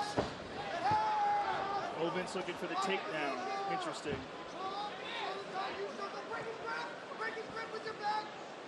The only guy in the UFC to have 2 Von Flue chokes. Actually has 3. Oh, that's right. He does have 3. Got Okami. Which is crazy. Oh, it's got to be. Even we got to change the name. He's got 1, yeah. The fact that we're seeing OSP try these shots tells me that he's not very comfortable on his feet right now. And it's interesting because you don't see him just try outright double legs ever. Takedown attempt again. Reyes showing very good takedown defense. But I think he was just shocked by the output, the quick offense of Dominic Reyes. Looks like he's going to get this double leg here, though. Oh, big elbows. Ooh, those are heavy. Ooh, he pulls him up the hip. Those can get ugly sometimes. We've seen people get knocked out pretty bad with those types of elbows. Nice takedown. Beautiful takedown. That was nice.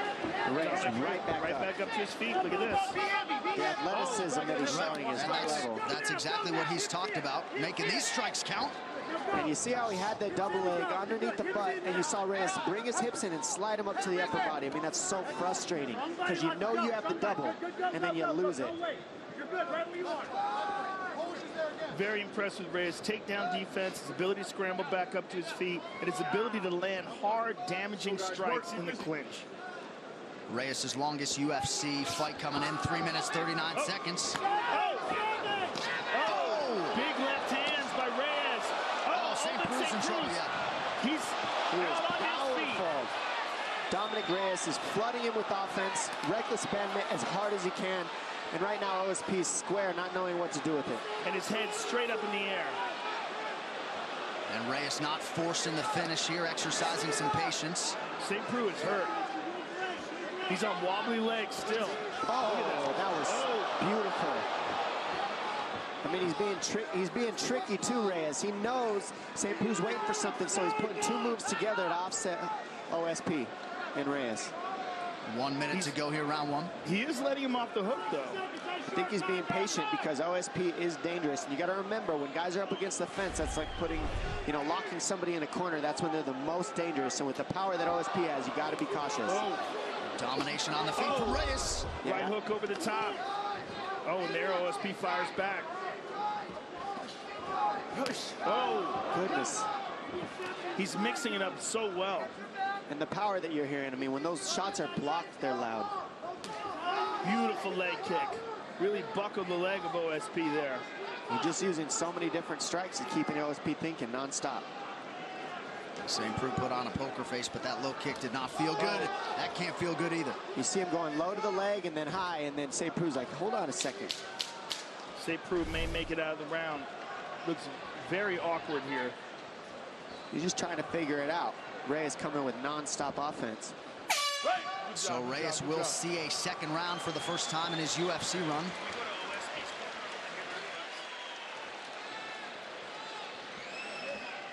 Let's listen into Eric Turner if we could. You're doing a good job on your shots. Just pull the trigger, right? Don't stand in front of him ever. Never, ever stand in front of him. Where are we going to do this round? It's good. Yeah, he's fine. We're going to move our feet, aren't we? Right? Move our feet. Either be close or too far. But none of that in the range, right? Right now we're saying right in his range. If we're going to stand there, pop, pop, pop, pop, pop. You understand? What are we going to do this round, okay?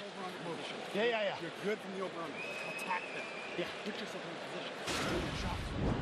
Dominic Reyes putting on a show. Let's look at these big elbows from the clinch. Hard elbows. Travis Brown style. And look at this left hand over the top. Boom, right hand behind it. Just pure domination by Dominic Reyes. Caught him with the end of the toes with that. Look at all those shots.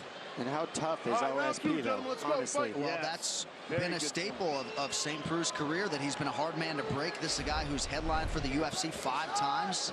So durable, so strong, always active. OSP is no joke. And interesting that he goes back to orthodox stance.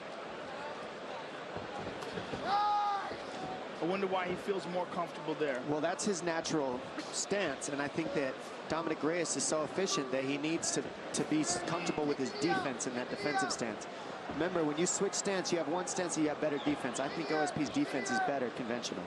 That's interesting because certainly his most potent weapon standing up is either his left hook or his left kick. And that's offense. Air Asia. Now everyone can fly.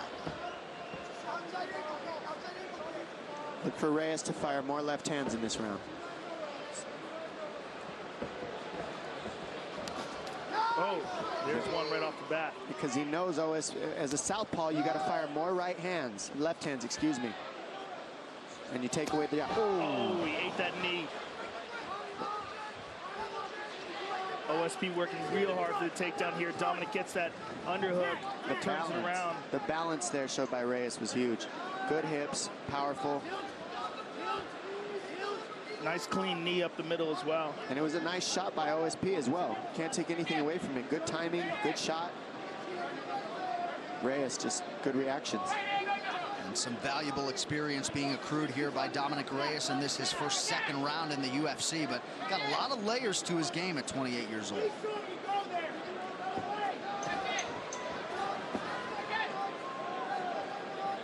Now this is where guys can be punched in the face non-stop. It takes away the body lock because you can't squeeze if you're getting socked in the face right here. These guys are just squeezing each other, not punching in the break here.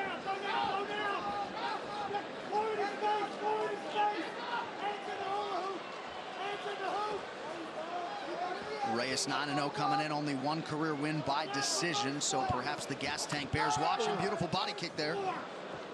Just so fluid with his technique. I mean, he mixes it up so well. He doesn't go to the well too many times with any one thing. Just very diverse in his tactics. Well, and I think those that were surprised to see Reyes entrenched as a near 3-1 favorite haven't necessarily been following his career trajectory. Oh! And there you see how dangerous OSP is too. Yeah, from that southpaw stance, there's that powerful left kick. Don't forget, he's just as strong as Reyes, hits just as hard. Just right now, Reyes is putting together the trickery with the offense a little bit better than OSP so far. Yeah, he just has a more efficient and fluid offense, but OSP has dynamic power. And explosiveness. I mean, Reyes is more of a fluidity to his style. He throws 2 punches, ending with a kick. OSP explodes with power and precision from the outside, and he's also tricky too, but right now Reyes is putting combinations together to offset OSP. Significant strikes landed, 74 for Reyes, 12 for St. Preux. And we see Reyes slow down a lot, though, in the second round, and that's going to be a read as the fights move on for him. That's a very good point, because he opened up like a house on fire. Close your fingers. Well, that's the adjustments with new guys in these divisions. You got to see round by round versus each style what happens to their cardio, what happens to their movements, what happens to their defense and their offense. And right now, both these gentlemen are showing up for us. Also, he's a big 205.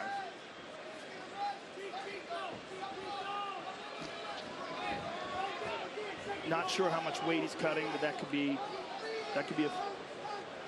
Not sure where that cut came on OSP's head. When did that happen? What's interesting is you see Reyes stuff shots by just moving. He's not necessarily having even to get in the wrestling scrambles because he's just turning the corner at the right time. There's that left kick to the body again. Look at the takedown defense of Dominic Reyes. St. Preux telegraphed that right hand. Good left to the body by St. Preux. And Reyes returned it. These guys are very evenly matched.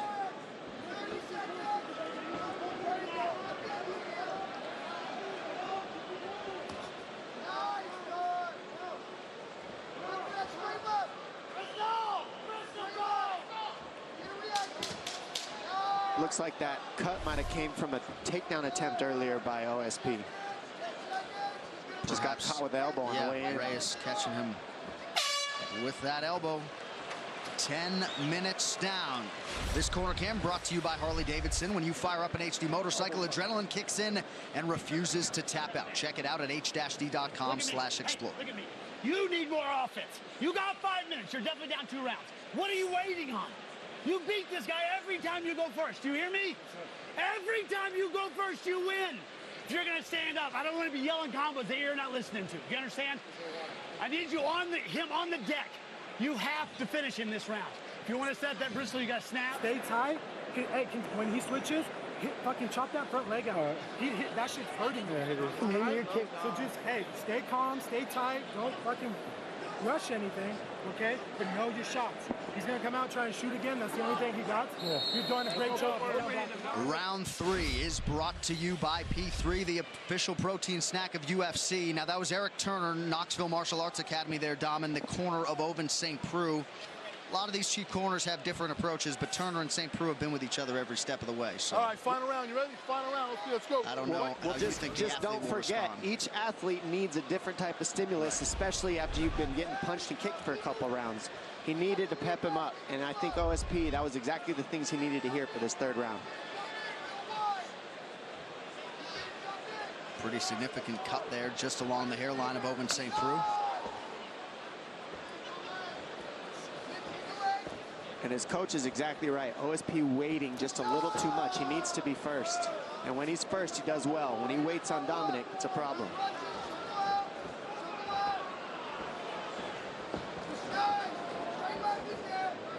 St. Preux continuing to advance.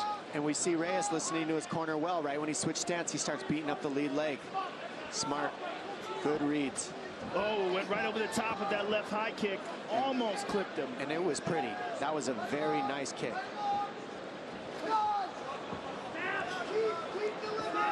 OSP's got to ramp up the volume, though. I mean, he's absolutely down in this fight. But with that kind of power, he's always in it. Well, the issue right now for OSP is he's throwing one at a time. And the difference is Reyes has the numbers because he's throwing combinations. Now, as the fight's moved on, we've seen Reyes go more and more to one shot. But that first round got him so far ahead that right now OSP needs to pick up the pace and go first. All right, let's bring in Joe Stevenson in the corner of Dom Reyes. Nice! Way to step out with your left. Nice. Keep your hands up. Keep all your hands up. There we go. Keep circling.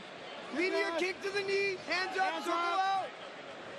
Look for your legs. Come over his jab. Come over his jab when he reaches.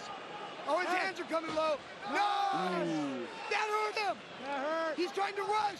Look ahead. Look ahead. Yep. 3 minutes to decide this one. Co-main event coming up next. Good left hand over the top by OSP. Still one at a time. Yep. You need combinations if you're going to trick him. There it is. Ooh, that was a nice uppercut moving backwards by Dominic. Good left high.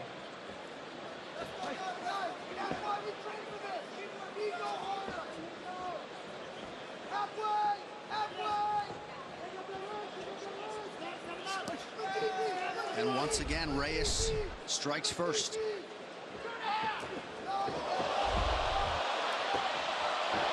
St. Preux rushes forward. Reyes able to stay upright.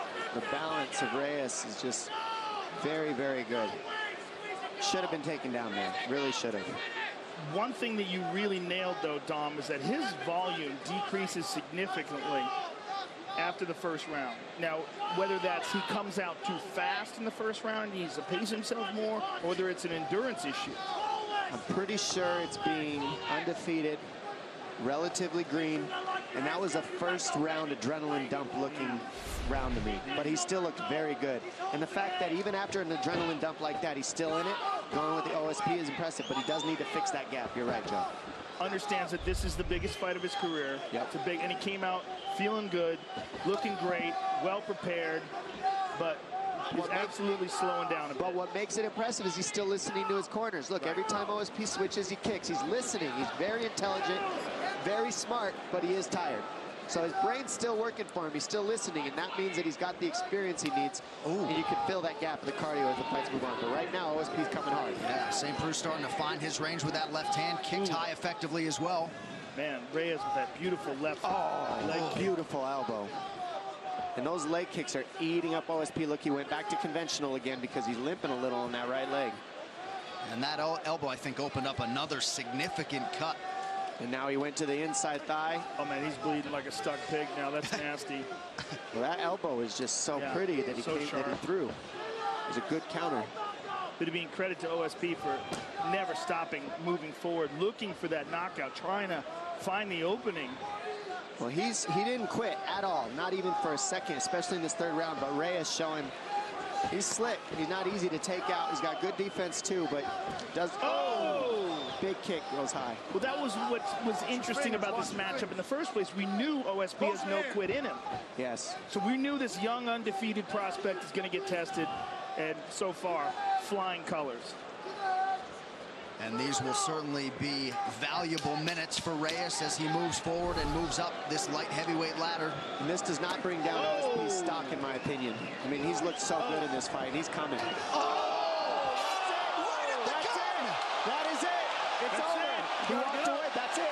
If St. Preux doesn't get up. What is going on here? It's not over. What is going on here? It's not over. What is going on here? So St. Preux gets back to his feet, and thereby it will go to the judges' scorecards. If he was unable to do so, it would have been a TKO at the end of round 3. That's ridiculous. That was the end of the fight. I don't understand that. What just happened?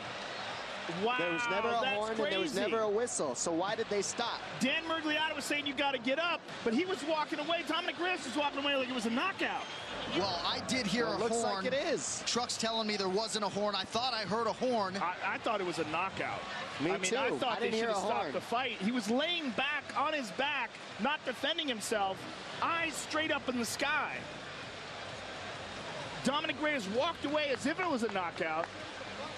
It seemed like one to me. I'm confused. I mean, I guess Dan Miragliotta wanted to call it himself, and since he didn't, he said, you got to get up. Let's see this again. Replay is brought to you by Nemiroff, bold character since 1872. Look at this. Boom! This is early on. Reyes with the left hand over the top. This is first round action. And here's some nasty leg kicks. Inside leg kick by Dominic Reyes. Here's a nice knee. Trying to stop the takedown. That is the first elbow that landed that caused the cut. There's another nice inside leg kick. Now here, boom, left hand. Now watch, now let's listen to this. Because look, he walks away like this fight's over.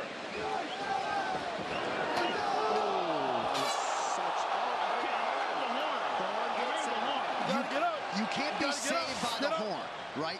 But it seemed like Dan Miragliotta came in and saved St. Preux. Either way, Dominic Reyes, the likely winner tonight. The official decision brought to you by Metro PCS. Now Metro by T-Mobile. Discover the smarter way to get unlimited and see what's new on October 8th. All right, Bruce Buffer now with that decision. Ladies and gentlemen, after 3 rounds, we go to the judges' scorecards for decision. All 3 judges scored this contest 30-27 for the winner by unanimous decision, Dominic the Devastator Reyes.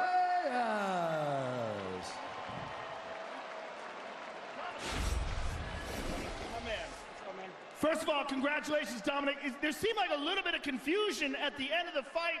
We thought you had knocked him out and you were walking away as if you did that. We heard the horn, but Dan Miragliotta was telling him he had to get up or they were going to stop it. It wound up being a decision. Did you feel like it was a knockout? That's a knockout. I mean, what do you guys think? I absolutely think it was a knockout. But that aside, phenomenal performance. You came into this fight 9-0 against one of the top contenders in the division, a guy who went 5 rounds with John Jones, a guy who's fought the best of the best, and you put on a show tonight. Oh yeah, it wasn't easy. All respect to Vince, you know, he's a hell of a competitor. But, you know, I prepared hard, worked my ass off. I know where I sit, and I knew I was gonna get this win tonight.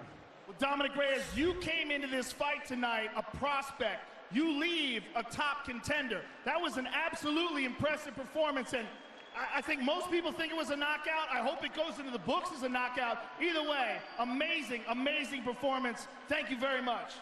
Thank you, sir. Hey, yeah, get me in the game, man. Come on, let's go. Get him in the game, people. Dominic Reyes, ladies and gentlemen. Well, if you don't know, now you know. Dominic Reyes maximizing the pay-per-view showcase here tonight, and I think we'll find a way to get him in EA Sports UFC 3. I think that's the least of his worries after that. This stat brought to you by San Manuel Casino. With the most slots on the West Coast, visit sanmanuel.com for all thrill details. So with that win, Dom Reyes ties Jan Blachowicz for the longest live active win streak in this UFC light heavyweight division. Well, the A-listers are out here tonight. One of Boston's finest, Matt Damon, is in the building for UFC 229, as is Aaron Paul, he of Breaking Bad fame. Good to have both of those gentlemen with us tonight for UFC 229. All right, coming up next, we will get to the co-main event between Tony Ferguson and Anthony Pettis. What's coming up, brought to you by EA Sports UFC 3. Get up to 50% off, including exclusive in-game content with the new limited-time UFC 3 Notorious Edition, available on Xbox One and PS4 until October 16th. Before you watch the title fight between Conor McGregor and Khabib Nurmagomedov, here's a look at TV's #1 show, The Walking Dead, premiering tomorrow only on AMC. We're building, we're growing, we're getting back a piece of who we used to be. Bless you, Rick Grimes. Thank you. Famous Rick Grimes. Don't you start to.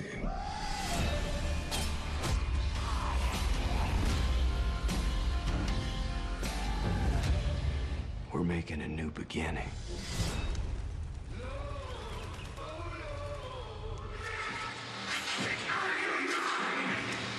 crowd shots are brought to you by AutoZone. Get in the zone, AutoZone.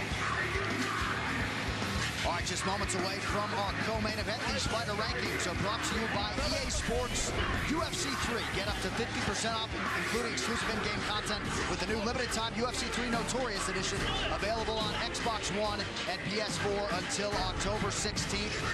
Joe Rogan, as usual, an absolute murderer's row at 155 pounds. Man, where do you begin with this division? Listen, one of the things that I like about this fight so much is that Tony Ferguson didn't really lose that interim title. He got injured, you know, and he has his chance again to reach contender status, but look at this division. Dustin Poirier, who's looked outstanding. Eddie Alvarez is always a murderer. Anthony Pettis and Tony Ferguson, we're going to get to see that right now. Conor McGregor's going to fight Khabib Nurmagomedov next. Oh, we're in heaven, baby. All you can handle, bro. The best is yet to come. Well, embrace the chaos has been the mantra of Anthony Pettis in advance of this fight with Tony Ferguson.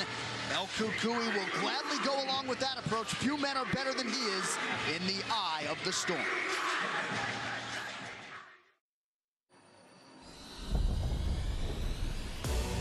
Taking this fight does show my championship mentality. I call it mental toughness. Midwest tough, West Coast savvy. Got the best of both worlds. A big win tonight is huge for my career. It's going to put me right back in line for a title shot. I got to go out there and not only beat this guy, I got to make it impressive.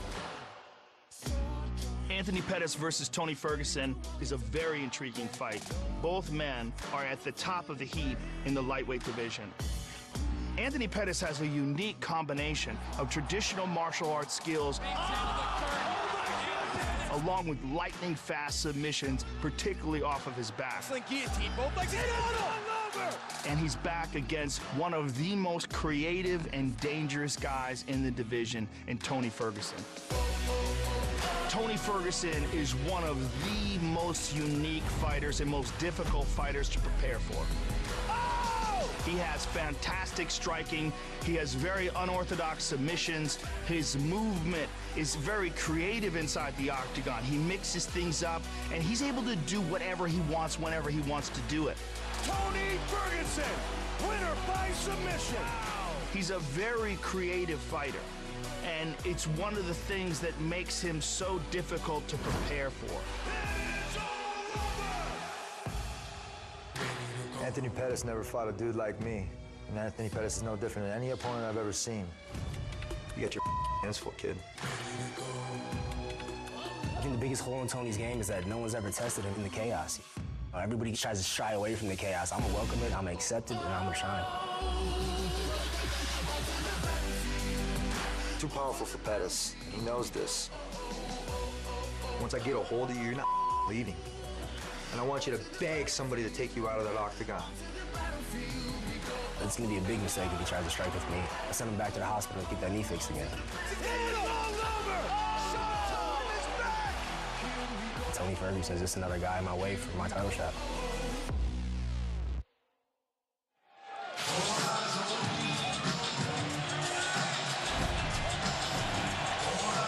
Well, his future is in the UFC Hall of Fame. His present, this massive co-main event tonight against Tony Ferguson. Here is Anthony Showtime Pettis. And Joe, he really has taken his training approach back into his own hands, trying to get back to the fighter that realized the UFC title 5 years ago. Well, he feels like he fixed something that wasn't broken. He had a style where he would throw these wild kicks and punches, and if you took him down, he would submit you. And then he felt like he was out-wrestled by a few guys, so he had to change his style up and work more on his wrestling and tighten up that aspect of his game. But in doing so, he diminished some of the striking, he diminished some of the submission.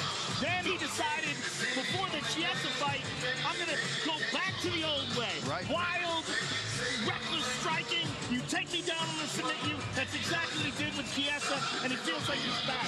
What we got to remember is Anthony Pettis is still only 31 years of age. Right. All right? I mean, former WEC champion, former UFC champion, has beaten some of the best in the game. Gilbert Melendez knocked out Cowboy Cerrone. When he's at his best, he's a wild, creative striker with some of the most dynamic kicks in the game. Tonight's Prep Point brought to you by Harley-Davidson. When you fire up an HD motorcycle, adrenaline kicks in and refuses to tap out. Check it out at h-d.com/explore. And Dom, he feels like his instincts and his reactions are as good as anyone's in the game, and why not lean on it, says Ben. Well, he says that comes from his mentality outside of the octagon. He said he worked on his brain outside, and it fixed his mentality inside the octagon. The biggest thing that makes me excited about this fight is he said, one, I want to make this fight havoc. I want it to be chaotic, and I want to embrace it. And I said, well, that's what Tony Ferguson wants. And he says, exactly. So these two are going to meet head on head, and he's okay with that. And that's what he said in the pre-fight. You've got to be okay in the havoc of Ferguson if you're going to beat him. And you got to get him in between the transitions where he has the holes in his game. He considered the decision a loss, is what he told me. So he's going for the finish, and he's going hard, like usual.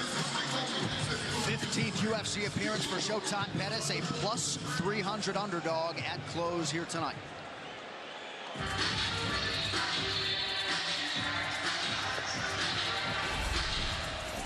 And time now to welcome back a man with one of the best lightweight resumes in UFC history, the first and as yet only man to put together a 10-fight winning streak at 155 pounds. Khabib has won 10 in a row. A couple of those were catchweight fights. His training is legendary. Tony Ferguson, 6 months after a major knee surgery, back to the octagon. He's a brilliant weirdo. That's what I would say about Tony Ferguson. He's brilliant. The guy shows up to the weigh-ins with ankle weights on. I mean, I don't even understand what he's doing there. Yeah. But that's Tony Ferguson. He marches to the beat of his own beatbox inside of his brain. He builds his own gym. He sets up training camp in Big Bear. He does all the construction himself. Yeah. He lays out the mats. He hangs up all the bars, all the different things he's going to work out with. And he's got the best Darce choke in the game. Catches it from everywhere. Brilliantly creative on the ground. Brilliantly creative standing up. He's a very, very interesting guy.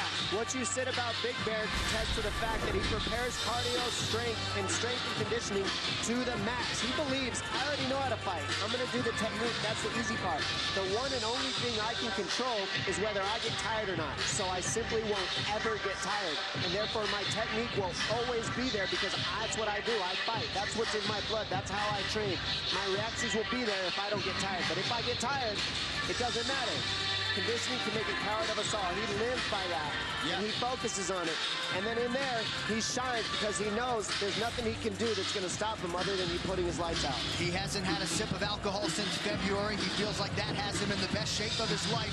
And you're right, Dom, that ability to push himself and push himself past his limits is what he believes sets him apart. You might be looking at the most exciting fighter pound for pound in mixed martial arts today. All right, this Tale of the Tape brought to you by Modelo Especial, brewed with a fighting spirit since 1925. Ferguson, 34 years old. Incredibly, Anthony Showtime Pettis still just 31. Ferguson, the slightly taller man, he will have a 4-inch edge in reach. All right, now to get you started for the co-main event, here is Bruce Buffy. Ladies and gentlemen, this is the co-main event of the evening. Sponsored by Motel 6. When you're ready to tap out, book online at motel6.com. We'll leave the light on for you. And Nemerov, bold character since 1972. And now, this fight is 3 rounds in the UFC lightweight division. Introducing first, fighting out of the blue corner, a mixed martial artist holding a professional record. 21 wins, 7 losses. He stands 5 feet 10 inches tall, weighing in at 156 pounds. Fighting out of Milwaukee, Wisconsin, presenting the former WEC lightweight champion and the former UFC lightweight champion, presenting the number 8 ranked lightweight contender in the world, Anthony Showtime Pettis. And now introducing his opponent, fighting out of the red corner, a freestyle fighter holding a professional record, 24 wins, 3 losses. He stands 5 feet 11 inches tall, weighing in at 155 pounds. Fighting out of Orange County, California, presenting the former interim UFC lightweight champion and the number 2 ranked lightweight contender in the world, Tony El Cuckoo And when the action begins, our referee in charge, Jason Herzog. Jason Herzog, our referee. Brittany Palmer, thank you very much. Ready to go here, round 1 of 3 in this co-main event, to be followed by Khabib Nurmagomedov and Conor McGregor. Tony Ferguson back on that UFC canvas for the first time in about a year, taking on Showtime Pettis. Tonight's Fight Clock brought to you by Modelo Especial, brewed with a fighting spirit since 1925.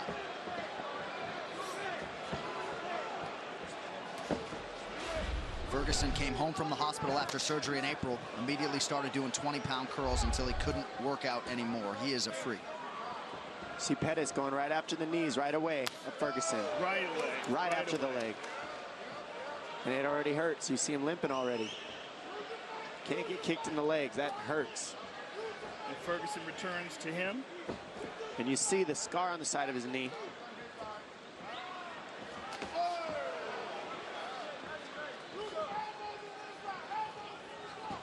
Pettis going right after that lead leg. Yeah, it seems like Ferguson's limping a little bit on that leg. It looks like it hurts. He just got kicked in it very hard. Well, you got to realize when you're talking about 6 months from a catastrophic knee surgery like that, I mean, completely detached from the bone, massive scar, you got to wonder if it's 100%. It's only been 6 months? Yeah, April. Injury was April 1st. Well, Dom, you're a guy who's come back from multiple surgeries. You know how long it takes. It's very rare that someone can come back from a gigantic knee surgery and be 100% after 6 months. Well, 6 months is a ridiculous time frame, I'll be honest. It takes at least 9 to get as strong as you need it. So the fact that he's pushing the pace like that is pretty crazy. Nice stick. And I don't like the way he's moving. It looks like it's hurt. He might have rushed it, but we don't know.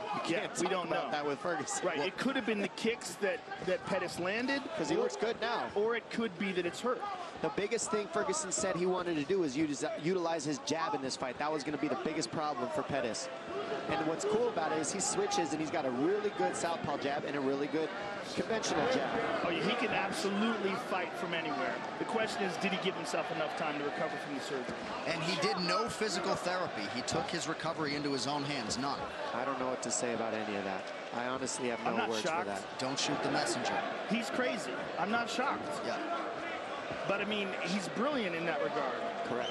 That's his own way.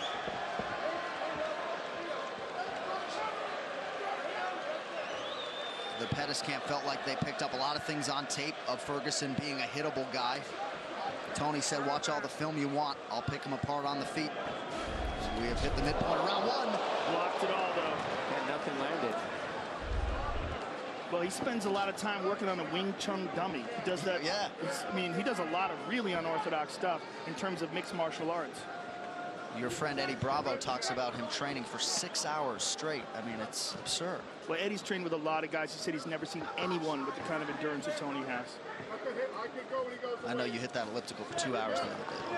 I mean, his pressure is crazy. The pressure that he's putting on Pettis right now is silly. This is exhausting to move the way Pettis has to, and he's guessing too, because look how Ferguson moves his head, switches combination, switches, always giving you a different look, and always pressuring you, and he's not chasing. He's heading off Pettis. Yeah, tremendous pressure. And whatever we thought was going on with his leg earlier might have just been, ooh, and there's another hard leg kick to that leg. But he looks fine. Yeah, nice counter right from Ferguson. And he's using it a lot. Inside leg kick with that leg. He's landed several to Pettis' left leg. Tremendous pressure, though. Look at him. Pettis doing a good job seeing everything. The only thing that worries me is moving back this much is exhausting if you're Pettis. That pressure is just ridiculous. And he's got to clinch him or do something to deal with the pressure. Go to the body of Ferguson, fake a shot, throw uppercut, throw knee, something. Because right now Ferguson is just on it. All over him. Front kick to the body, inside leg kick again. I mean, he is just smothering Pettis. Pettis just can't get any space. He's basically keeping him in a phone booth by heading him off. And he's slowing down. You're seeing Pettis' punches coming slower. Well, the key is of what Ferguson's doing game plan-wise is now Pettis doesn't have this trickiness. He can't make reads. He can't have timing because he's moving back the whole time. Blocked. Nice left hand there, stuck by Ferguson. Beautiful uppercut. And look at him, walking him down, talking to him.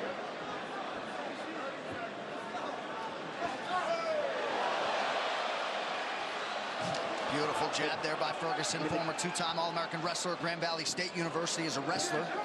Again, inside leg kick twice. And just does not get tired. It's one of the craziest things about this guy. I think, sorry, Joe, go ahead. Just as mentally tough as it comes, and he draws such strength from that. Couple big right hands from Ferguson. Pettis shakes him off, but a strong close to round one for El Cucuy. What a round. Good, breathe. Okay. Good round. Here's what I need you to do, though, okay? Breathe. Get some water in you, okay? Drink. There you go. Big mouth. All right, so listen to me. Keep hitting over his kicks, okay? Every time he kicks, he's wide open. Quick punch combo, kick at the end of it. You're doing great. Keep your hands high, though. Parry. I like your swagger. I like the mentality. Don't aim so high. That's it right there. That's my. There you go. Don't aim so high every time. You hear me? Don't aim so high every time. Don't aim so high. All right. Composure. Give me a smile. Give me a smile. There you go. Survival mode already. You took his heart. Put the press on him. Head movement. Head movement, the final thing in terms of the messaging from the Ferguson corner. Round two here. Second round, fighter, you ready? Fighter, you ready? Fight! Well, the pressure's already exhausting, but then you add the fact that he's pressuring by switching stance, so that takes away your counter reads too. And then he's kicking your legs when he switches stance. Yeah, he's chewing. Oh, he's hurt. And that's one thing about Pettis. He can finish anything. He's on him. He's on him. He's attacking the leg. Oh, Ferguson bleeding bad here. Busted open. Beautiful by Pettis. And that's the thing. Pettis wanted a war. He wanted to feel this pain, and so he's in it. And now he got what he wanted. He hurt Ferguson, and now he has Ferguson's respect. There's a lot of blood coming from somewhere. Might be his jaw. Yeah, it looks like the mouth of Tony Ferguson.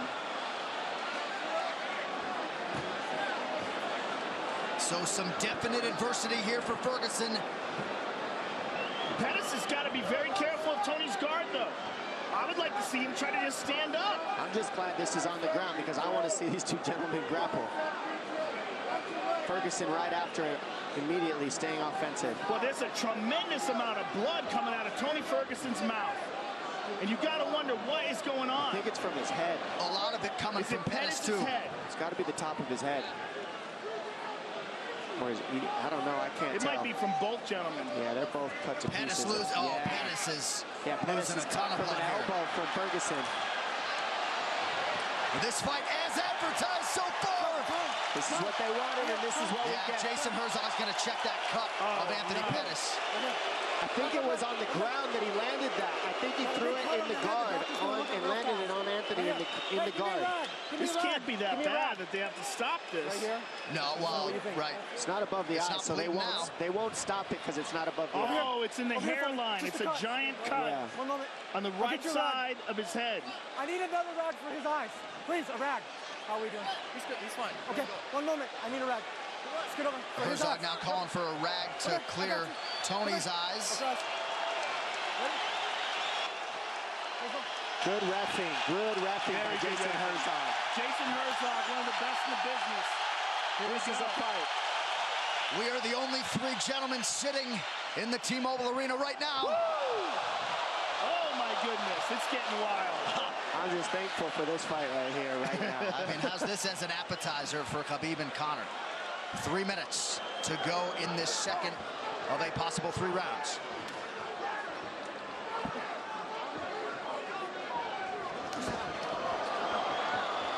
Ferguson ripping the body there.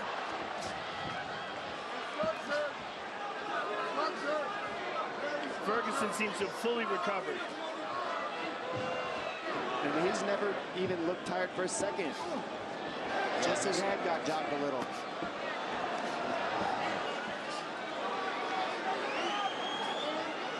Watch Pettis look for an overhand right. It's there all night. Pettis flat against the cage here.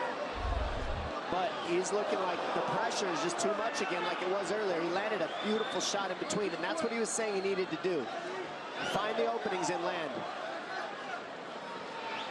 Non-stop output and forward motion from Tony Ferguson. I mean, he puts pressure on you like no one else in the business. Right hand to the body. Right hand. Pettis forced to retreat here. Under 2 minutes to go in the round. Oh, left hook. Pettis has taken a lot of big shots here, Joe. Big elbow. I mean, Ferguson is just He sliced up the left side of him as well now. See, the thing about Ferguson is he loves the pain. He does. Pettis, I think, cut from that cloth as well. He is masked in blood here. Pettis showing his toughness right now. He's not out of this. He's still throwing heat, and he can still drop Ferguson at any point. We've seen it.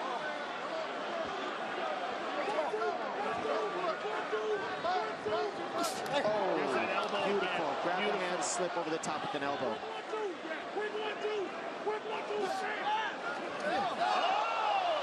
There's the right hand. That's there all night for him if he can fire it at the right time. Oh, left hand lands flush for Pettis. Oh my goodness. I can't take this after the Derek Lewis fight. They're literally fighting in a phone booth right now. This is amazing. Thank you, guys. Oh my goodness. Another elbow from Tony Ferguson. Under a minute to go in the round.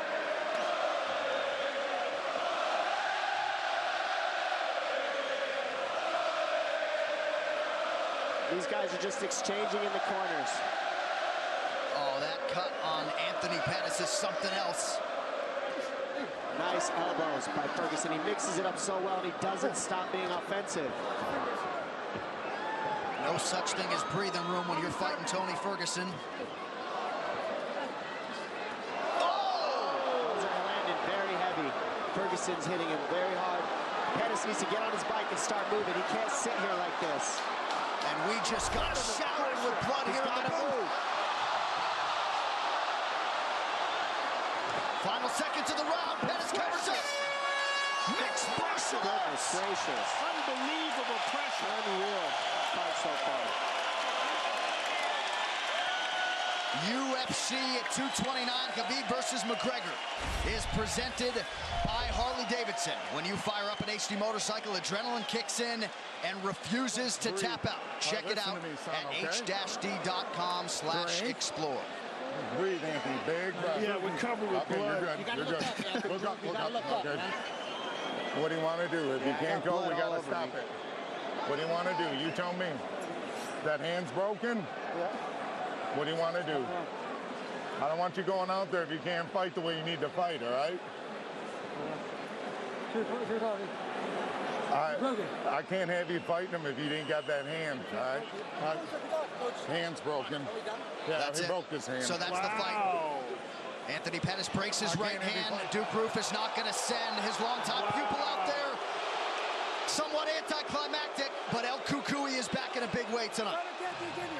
Wow, that's surprising. Broke his hand, can't continue.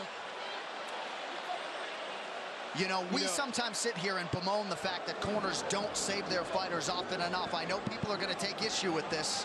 Any thoughts, Joe, in the immediate aftermath of that decision? No one knows Anthony Pettis better than Duke Roufus. If Duke Roufus thinks it's a good idea to stop the fight, there's no way anyone should disagree with that. He knows what should be done, what shouldn't be done. It's one of his biggest weapons. If he broke his hand, and it seemed like he didn't want to continue either. Yeah. He didn't want to fight this monster with one hand. Right. You know, it's a good move because Tony Ferguson probably would have just beat the snot out of him. And how about the outpouring of emotion from Tony Ferguson? We tried to set it up as best we could, but what the last 6 months have held for this absolute warrior of a human being to come back and produce the way he did tonight is truly the stuff of legends. His UFC record lightweight winning streak is now 11.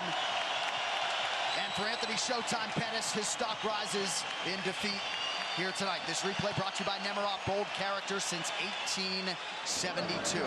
You can't be anything but thankful for these gentlemen for a fight like that. Incredible. And here we go. Insane. The big right hand lands. He throws an inside kick, and Pettis just hits him with a huge right hand and just puts him down. Then here you see he's cut, and he's finally just like, yes, this is what I wanted. Havoc. And he gets it. Ferguson cuts him over his left eye. elbows, grabbing the hands the whole time, non-stop punches, trading. These guys are fighting in a phone booth, bleeding all over each other, bleeding all over us. Reckless abandonment, bodies were put on the shelf and they just didn't care. And Ferguson looking back at Pettis, got you. Got you. You're done.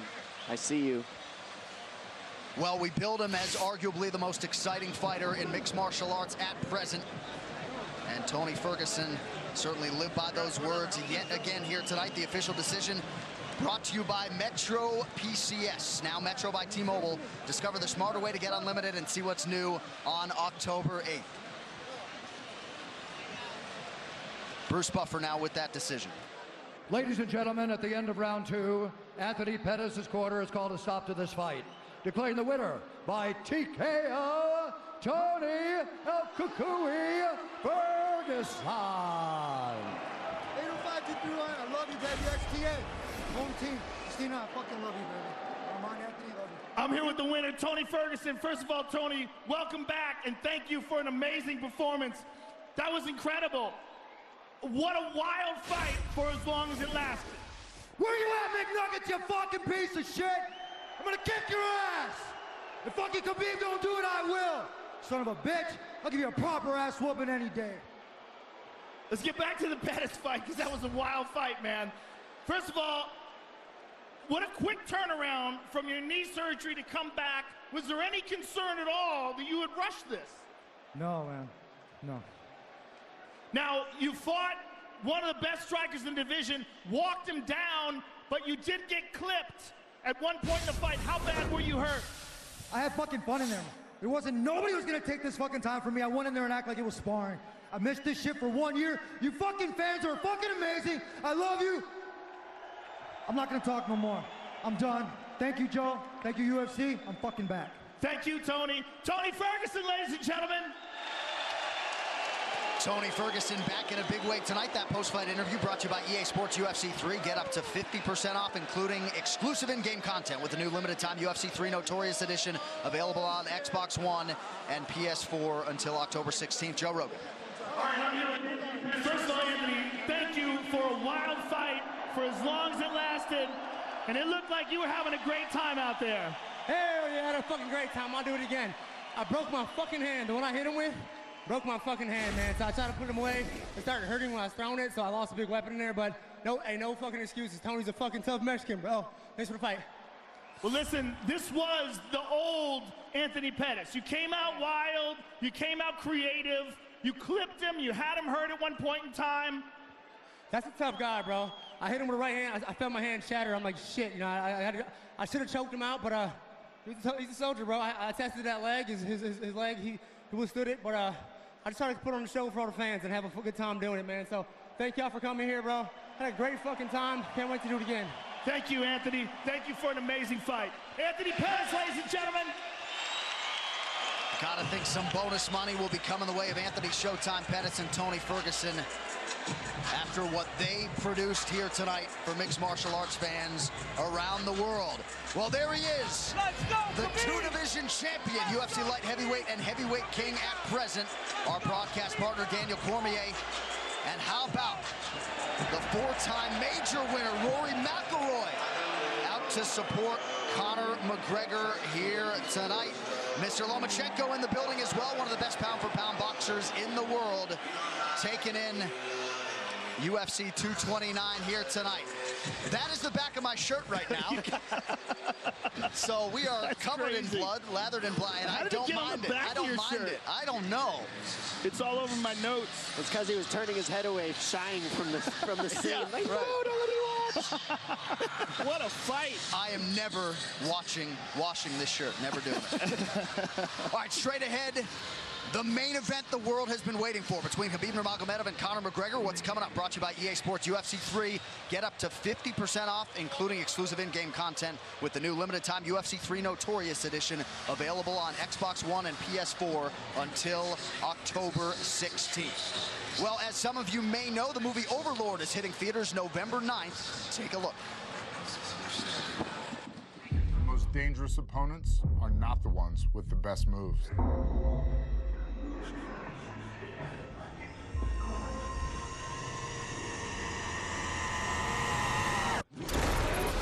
is not the ones who hit the hardest.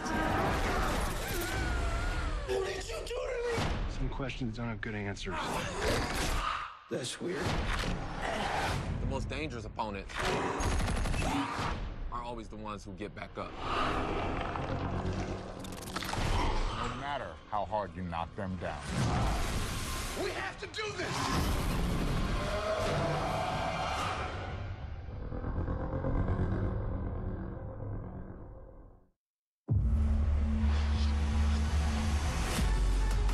The Long View of History is a series of short stories, pieces of a puzzle that, assembled, help us understand it all. I get a phone call. He was hit by a train. What? This is the biggest fight of his life.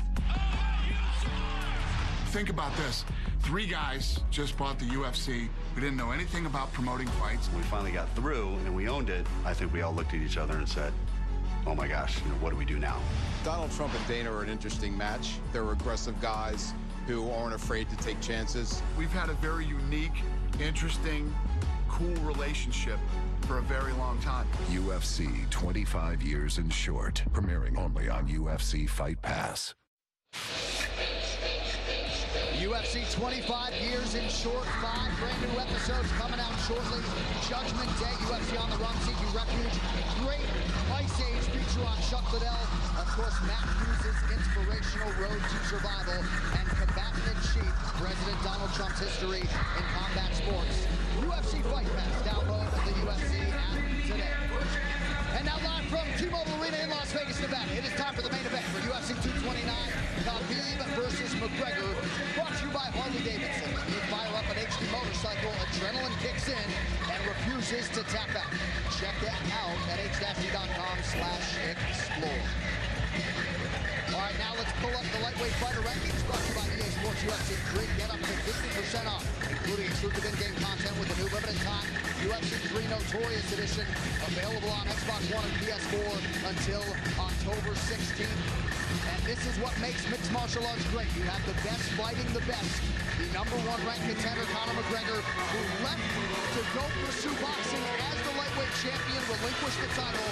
Khabib Nurmagomedov assumed the throne in his absence. And tonight, in a matter of moments, they will lock the octagon gate behind Khabib Nurmagomedov and Conor McGregor.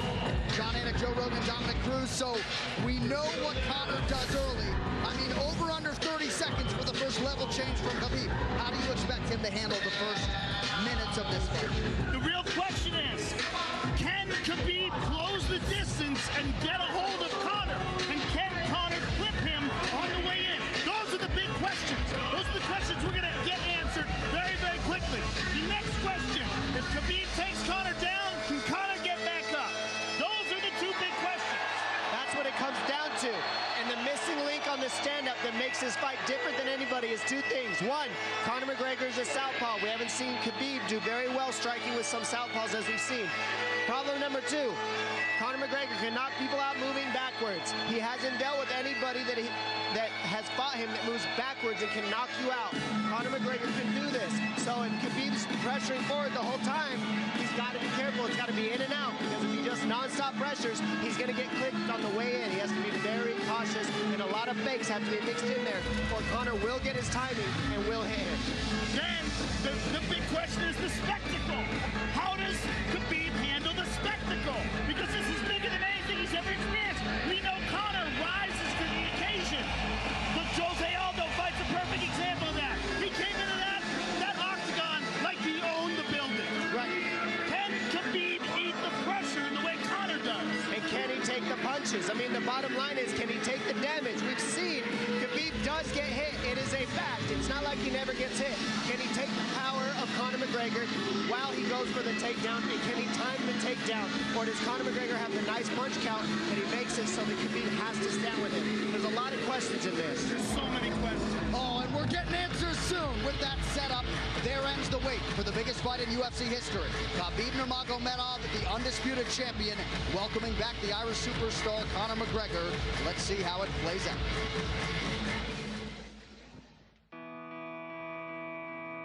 Khabib Nurmagomedov versus Conor McGregor is one of those fights where the moment it gets announced, you get goosebumps and you go, whoa. Here we go. The reason that this fight is so big and the reason that people are so fired up about this fight, it's two of the best in the world in their prime, fighting when they should be fighting. This fight shows you the type of man that Conor McGregor is. He said, I want the toughest challenge available. I want the one that everybody says I can't win.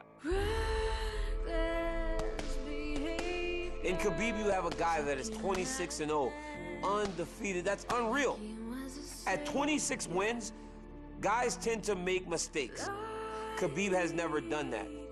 This is the most intriguing stylistic matchups and, without a doubt, the biggest fight in the history of the lightweight division, and in my opinion, the biggest fight in the history of the UFC.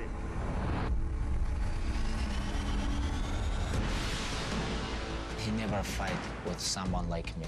Oh, he's getting mauled.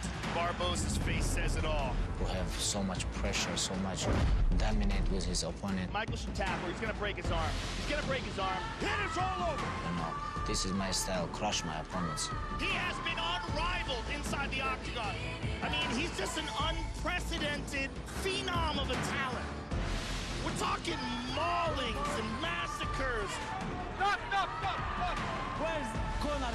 I want to fight with your chicken because this is #1 easy fight in lightweight division. We are ready here. We are ready for war. We are ready for all outcomes, all situations, all scenarios. I am in a war state of mind. You're looking at a fighting veteran. I've been through it all. I've been on the boxing side and I've been on this side. I came back for the love of fighting and the love of war, and this I am going to truly, truly love, putting a bad beating on this little glass jaw rat.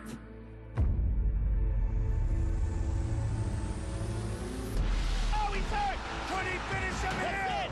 Wow. My belt has been never taken from my waist, so they've got to build up these fake champions. But here I am, returned to take back my throne. I know he is afraid of a smack.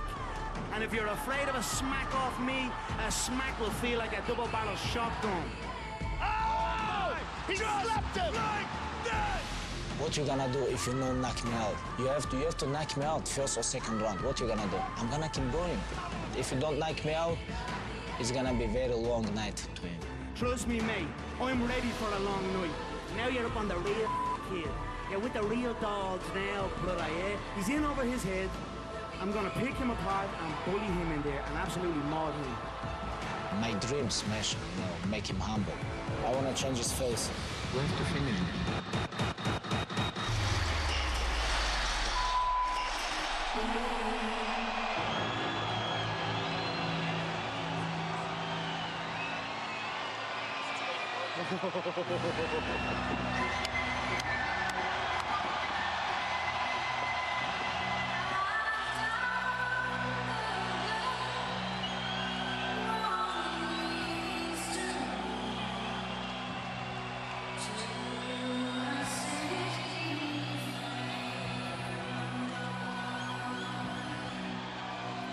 Yes, yes, yes.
Floyd Mayweather. Some suggested he would never return, but Joe, if you know the man, you know he cares deeply about mixed martial arts and his MMA legacy. And now the first UFC fighter to simultaneously hold 2 UFC titles is back to pick up where he left off. He loves this. When you have $100 million in the bank, you do this because you love this. He loves this, he loves being the champion, and he truly believes that he has the style to reclaim his throne. Tonight's Prep Point brought to you by Harley-Davidson. When you fire up an HD motorcycle, adrenaline kicks in and refuses to tap out. Check it out at h-d.com/explore. Because of his personality, because of his skill set, because of his spectacular success inside the octagon, it makes this so interesting. I mean, this is such a heated moment of anticipation. I can't wait, Dominic Cruz. I can't wait. And it's so exciting to be here and to get to call this fight because every single ounce of this is going to be technique at the highest level. When they're grappling, it's going to be technique at the highest level. When they're striking, it's going to be test match. It's going to be non-stop reads. And Conor McGregor is one of the best in the world at finding that pinpoint timing and making it count to put on the show for the world. It is going to be epic. And here comes the strut.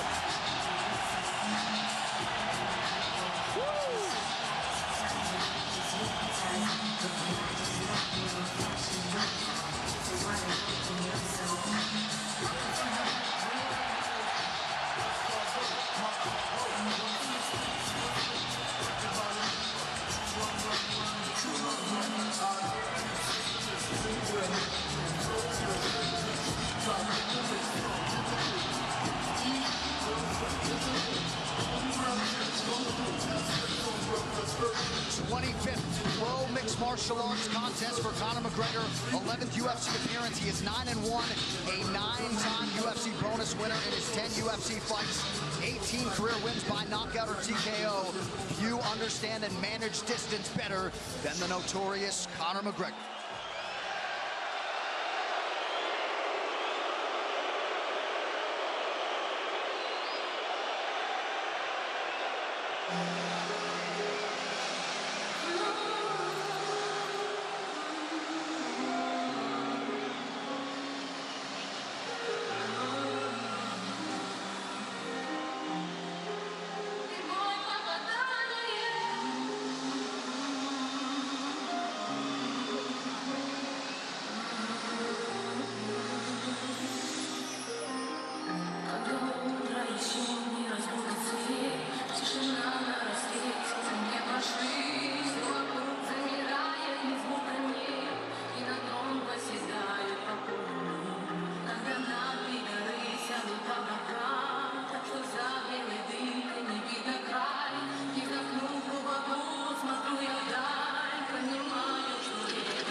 have failed to solve Khabib Nurmagomedov in a mixed martial arts setting.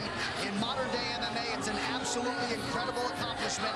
And tonight, with status as the most dominant force in the game, Khabib Nurmagomedov is chasing the biggest win of his career.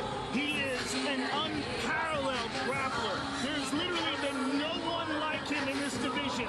Mauls world-class fighters. And if you talk to people like Daniel Cormier, who shared the gym with him, he mauls world-class wrestlers on a regular basis. He's the best grappler we have ever seen in the lightweight division. The question is, can he get a hold of Conor? And if he can get a hold of Conor, can Conor survive what 26 others have not been able to? And the big question for me is, how does he deal with the pressure pressure at this magnitude. This is what we haven't seen. He's faced some studs, but this is another level of pressure, another level without his father in his corner, another level without some of the people he's used to having with him, not here. And on top of that, this is for contendership of the world. Literally, when you're fighting Conor McGregor, you're not fighting for your division, you're not fighting something little. This is for the world. This is for the #1 pound-for-pound spot. It is huge. And is Khabib Nurmagomedov good enough at grappling to get what he needs to as a one-dimensional fighter? That's what he showed up as. Nobody's ever tested him besides one dimension. Is he good enough to do that? Is he good enough to get down Conor McGregor? We're about to find out very soon. His record, 21 takedowns landed in a 15-minute fight, will likely stand the test of time. Last appearance, he became the undisputed champion by beating Al Iaquinta back in April. Only landed 6 of his 15 takedown attempts that night. But, Joe, it's what he does with those takedowns. The wrist control, the leg control on the ground just usually makes for a suffocating night at the office for his opponent.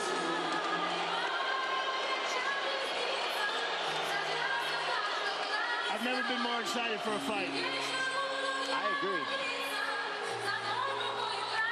Khabib Nurmagomedov, 26-0. He has never been knocked down in an MMA fight. Perhaps that chin will be tested like never before tonight by the left hand, the right hand, and everything else that Conor McGregor brings to the table as a striker. Khabib versus Conor. Here we are. This Tale of the Tape brought to you by Modelo Especial, brewed with a fighting spirit since 1925. Khabib Nurmagomedov just turned 30. Conor McGregor also 30 years old as of July 14th. Nurmagomedov 1 inch taller. McGregor will try to maximize a 4-inch advantage in reach. All right, now for the official introductions for our main event. Here is Bruce Buffer. Ladies and gentlemen, this is the main event of the evening. Sanctioned by the Nevada State Athletic Commission, Chairman Anthony Marnell, Executive Director Bob Bennett, Commissioners Stacey Alonso, Christopher Alt, Dallas E. Hahn, and Dr. Robert McBeath. Our 3 judges scoring this contest at Octagon side are Derek Cleary, Sal Diamato, and Junichiro Kamijo. And when the action begins, our referee in charge of the Octagon, Herb Dean. This bout is sponsored by Harley Davidson. Get your first taste of Harley Davidson adrenaline at h-d.com. And P3, the official protein snack of the UFC. Metro PCS is now Metro by T-Mobile. Discover the smarter way to get unlimited and see what's new on October 8th. And now, for those in attendance and UFC fans watching around the world, this is the moment you've truly all been waiting for. Live from the sold-out T-Mobile Arena in Las Vegas, it's time! 5 rounds for the undisputed UFC Lightweight Championship of the World. Introducing first, fighting out of the blue corner, a mixed martial artist holding a professional record, 21 wins, 3 losses. He stands 5 feet 9 inches tall, weighing in at 154.5 pounds. Fighting out of Dublin, Ireland, presenting the former UFC featherweight champion, the former UFC lightweight champion, and the #1 ranked lightweight contender in the world, the challenger, the pride of Ireland, the notorious Conor McGregor.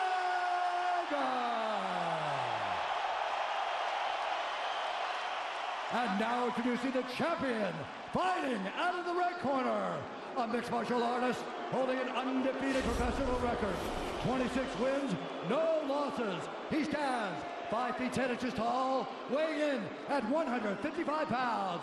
Fighting out of Dagestan, Russia, presenting the reigning, defending, undisputed UFC lightweight champion of the world, Khabib, the Eagle Nurmagomedov.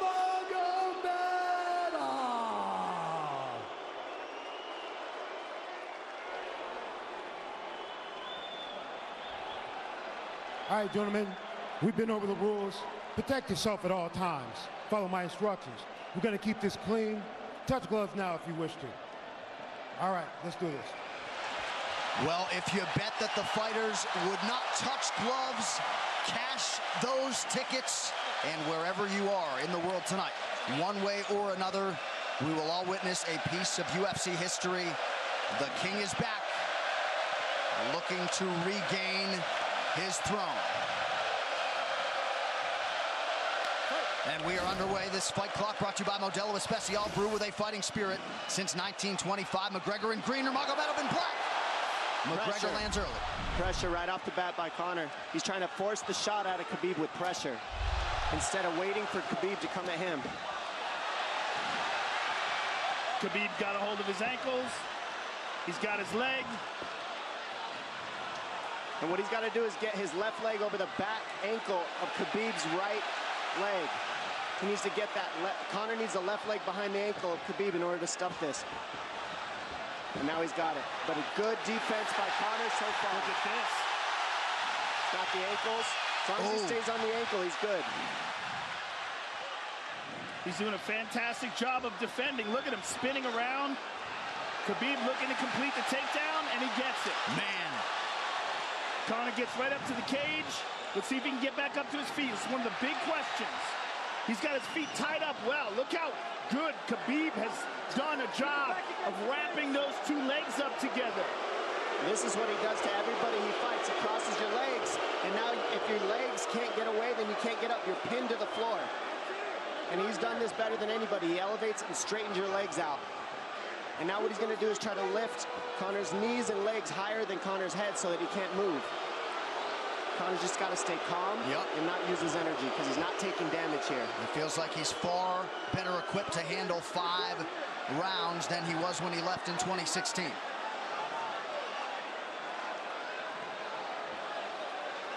Khabib does such a good job of wrapping those legs up, extending them and wrapping them up so you can't get them out from under you.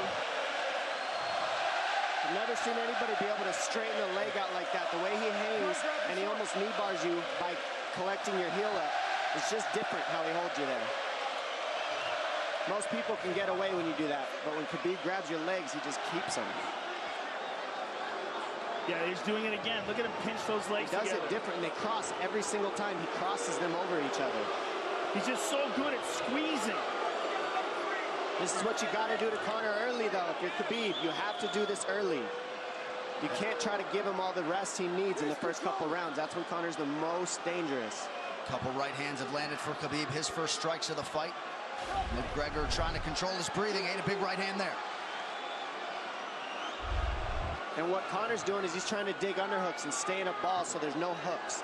So Conor, see how he's got over the top of Khabib's head or his arms? He needs to get in between the arms and legs of Khabib if he's going to get up. He can't be on the outside of Khabib's arms here. Again, Khabib ties those legs up together. It's just tremendous how he does it. And it's something that you see him do against every single guy he fights. They know what he wants to do. They can't stop it. He's got a different type of pressure from here. I think he's just extremely strong as well. And now he's under the back of Conor, so that Conor can't get his hips underneath him. It's a lifetime of grappling. And you do have a referee in Herb Dean that is going to give Khabib every opportunity to work on the ground, especially when he has the legs trapped. Right now we're seeing Conor okay because he's not taking damage, so he's staying very calm so he doesn't waste his energy. But once he gets wore out from this grappling, then you're going to start seeing Khabib posture up and start landing the big punches. But he can't do it too soon because otherwise Conor will get away. He's got to play the squeeze game right now. Nice pass, straight to half guard. And now the pressure is just heavy here. You could tell he's extremely heavy.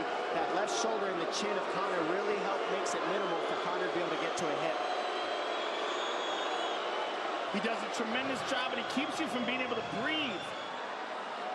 pressure on the chest, and then the overwhelming sensation that he can continue to do this as long as he wants. And that is exhausting in and of itself. I love that he's just being patient, though. This is what you've got to do to Conor early. You can't be silly and try to pretend that you're going to give him space to stand up. You've got to smother him and try to take some of the wind out of his sails early so he's not so powerful. Take some of that pop away and then take some chances after that if you're Khabib. And Conor can't use too much explosive energy to try to get up without technique. If he does that, he knows he's going to burn himself out, and he knows if he can't stop Khabib, Khabib's going to be able to do this in the second, the third, the fourth, and then how long can he keep him away from him? Well, don't forget, Conor used literally no energy right now because he took no damage. He did get stuck on the floor, but he has no, so this second round he'll be fresh. Let's see what he does with it. Exactly the start that Khabib Nurmagomedov was looking for in round one.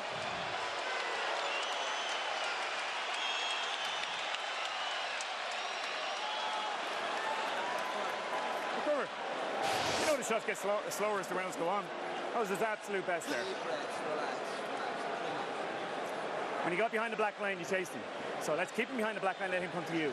Your left hand will be there. Sting him, circle him off. He's doing a lot of work circling around. When he's in range, pop. Perfect.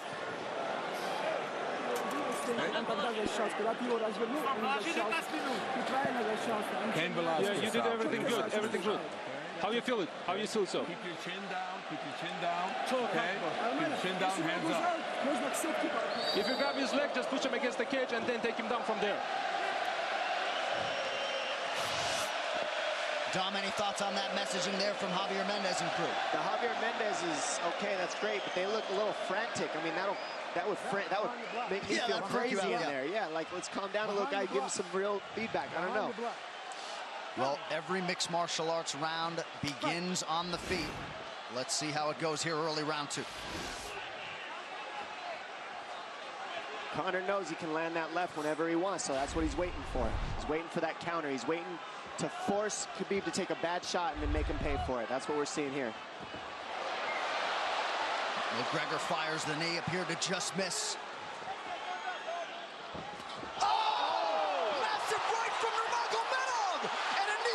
Nasty right hand. Wow. And that's the problem with takedowns is they gain the respect of the striker. Your striking gets better if you force takedowns because you're thinking about the shot. And now the shot's set up from the overhand. He goes back and forth, and that's what's made Nurmagomedov the best.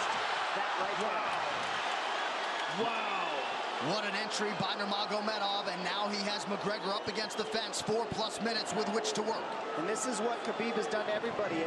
If you stuff his wrestling, then he's going to punch you. Once you start getting punched, his wrestling opens back up. And that's why you need a threat of grappling and striking mixed together. But realistically, the sharpness goes to Conor in the striking, but the grappling is just so one-dimensional and so over. Like he's just so much better. He's working an arm triangle here. He's got it up. He's on top of him, full mount. Good scramble by Conor, getting his guard back. Butterfly, not full guard. The Khabib's all over him here. And McGregor exploded there to try to escape, nothing doing. 90 seconds gone by here, round two. And the moral victory of Khabib landing that big right hand. Oh, big ground and pound. And Khabib said he wanted to make Conor suffer. He also said he wanted to change his face. This is one of the scariest things I've ever heard a person say about a fight. Well, not unlike Tony Ferguson, Khabib can go all day.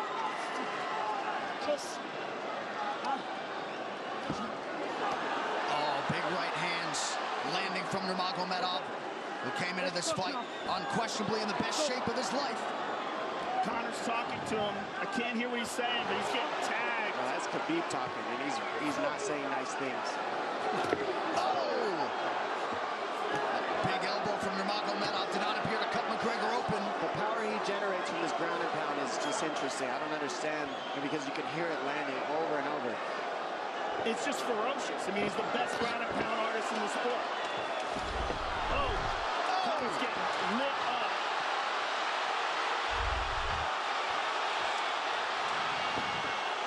Conor's in serious trouble. Oh, massive ground strikes here. Herb Dean watching closely. Khabib is trying to smash his face. McGregor forced to just cover up. How many shots can one man take? 2 minutes to go in the round.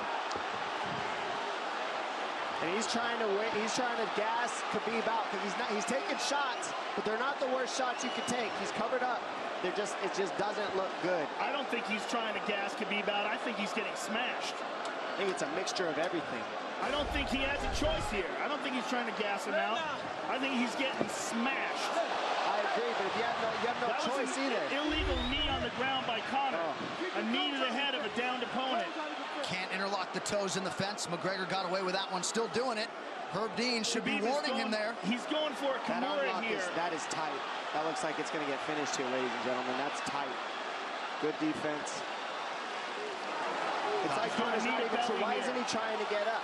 Because he's exhausted and he's getting his face punched in. And I don't think he can. I just think Khabib is so much better on the ground that he's surprised. I agree. And Nurmagomedov's output hasn't waned one bit.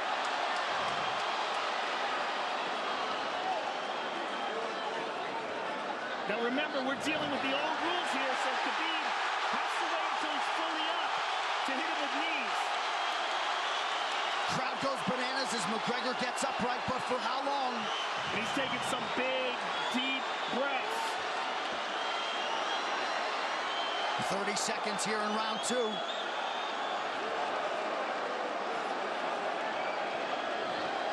Khabib can keep this pace for 5.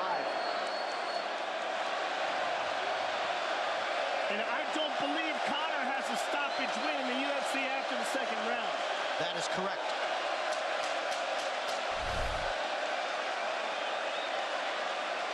Conor hasn't had an answer at all for the grappling Khabib in one bit. Nurmagomedov with a huge second round, likely a 10-8.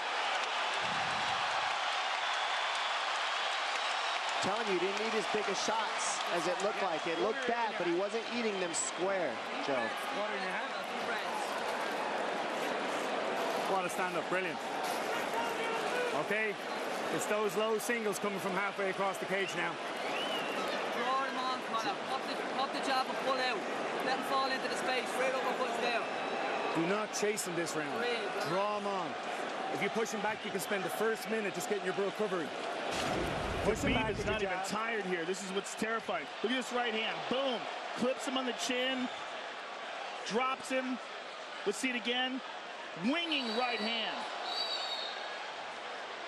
And as you said, Dominic Cruz, he was looking for the takedown, and that's why he got hit by the right hand. It takes you back to Crow Cop versus Kevin Randleman.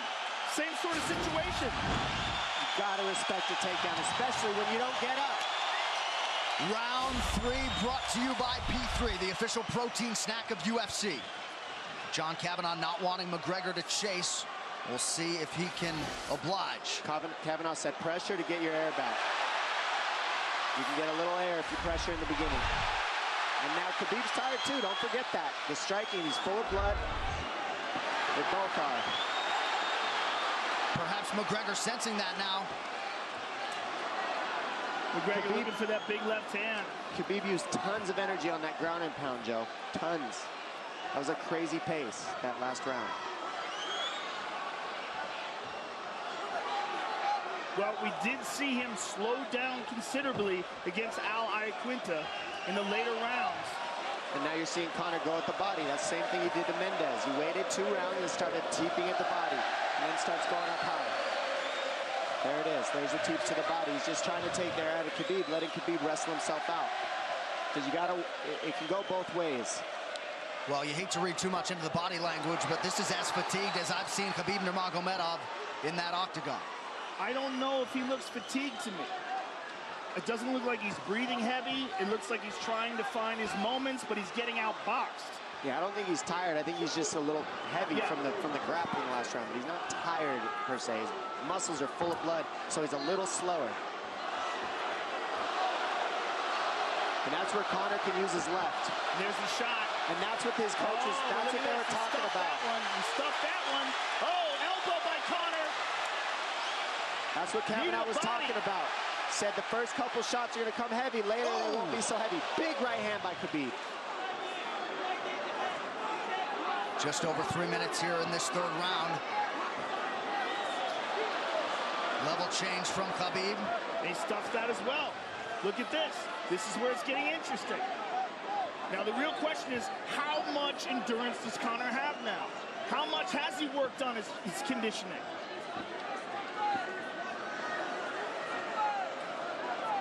And how do you prepare for a guy like Nurmagomedov? Nice knee to the body by Conor. Those knees to the body will add up, and so will the punches and the kick teeps. Oh, uppercut.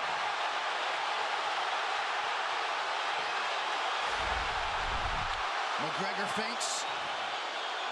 These guys are staring each other in the face right at time, no range at all. They're just sitting there punching, exchanging. McGregor continues to bank that body work. Seeing Khabib standing right in front of Conor like this is crazy. I don't understand why he doesn't shoot, why he doesn't mix it up. Oh, he clipped him the left hand. Oh! He slapped him. He slapped him on that one. Front kick to the body by Conor. He's pawing with that punch. Having a hard time getting that snap back. And Khabib standing right in front of perhaps the best striker in UFC history. McGregor to the body again. Good left hand to the body there by Conor. Another good knee.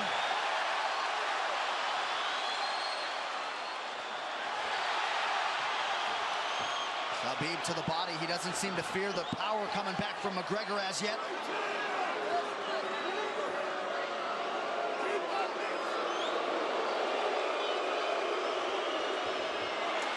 Trip by Nurmagomedov gets McGregor down briefly. Back up to his feet, though. Very interesting.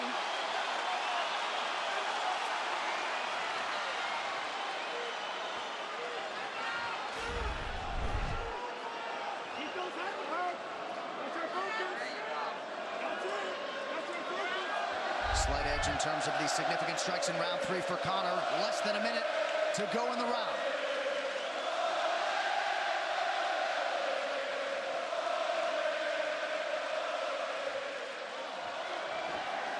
And you see how Conor's collecting the left arm of Khabib. That stops him from being able to connect his hands, and he can't double off or grab a single leg.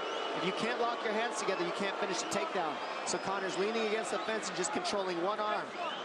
So what does Khabib do to counter that? You got to try to get a single leg the best you can, because you can't get a double as long as Conor's controlling your wrist. Here's grabbing the glove there. You can't clasp your hands together. The only thing you can do is keep the pressure like he's doing, so you're not getting picked apart. But you got free. See, he's got his glove. He's got his glove underneath it. Keep fighting. Keep fighting. So he's just holding it so he can't complete the takedown. Stop. 15 minutes in the books. We head to the championship rounds. Grabbing. What did Khabib just say to him? Couldn't understand it. Well, Conor was grabbing his glove, which is illegal. The hooking of the glove is illegal. It's a veteran move. He's tired, Brian. He's tired. Don't let him work. Don't let him work. Just pressure him. Listen, can you punch hard and go for the takedown? This is the 4th round. Drink some water. Drink some water. Here. No, too much water. Okay. Here.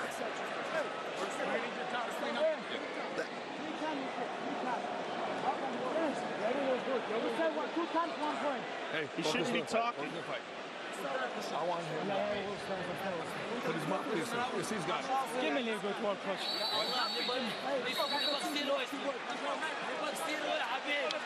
Khabib there protesting to the referee, heard deem it 3 times. Conor McGregor has held the glove. The championship rounds, ladies and gentlemen. Here we go. And Khabib, if you've watched his career, you know he's not in his element unless he is jabbing and talking to whomever. The referee, his opponent, round 4. Watch the counter left hand of Conor. It's what he's been setting up. He's waiting for the right hand of Khabib. Oh, Conor looks very good coming out for this 4th round. I swear, I think this is when he was looking to try to get him, wait for Khabib to get a little tired on the takedowns and look to knock him out later. You would think it'd be the other way around, though. Second time for both of these fighters to have seen a fourth round in their careers. That jabbing front kick to the body. He used that fantastically against Chad Mendes, and he's using it here again tonight. There it is again. You're so worried about the power in his hands that sometimes you forget about his legs.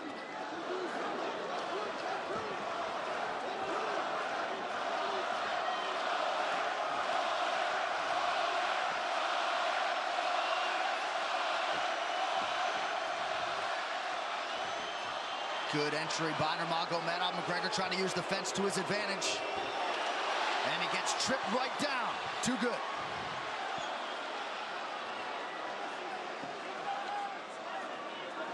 He does such a good job of using his legs to wrap up your legs. But Conor's back up to his feet almost. And this is where Khabib really starts to get ahead from this position. Once he gets here, he doesn't let go of that grip. And he goes back and forth between the double, and he wears you out by putting all that pressure on your arms like that. Makes you carry his weight up against the fence. He's done this time and time again, and when you try to stand up without hand control, he throws you. Another warning from Herb Dean for a fence grab there. His grappling is just one step ahead. Just tremendous control on the ground. 4 of 7 on the takedowns for Nurmagomedov. But it's what he does with them. 2 minutes have gone by here in round 4. Got an arm triangle almost, but Conor got weaseled his other arm in there. It's in there, but it's still, the fact that he can pin the head against the arm is just, it's a big part of securing that. If he can control that, now he stepped the arm over, but now Conor regained that arm. The one thing Conor has done is stayed pretty safe.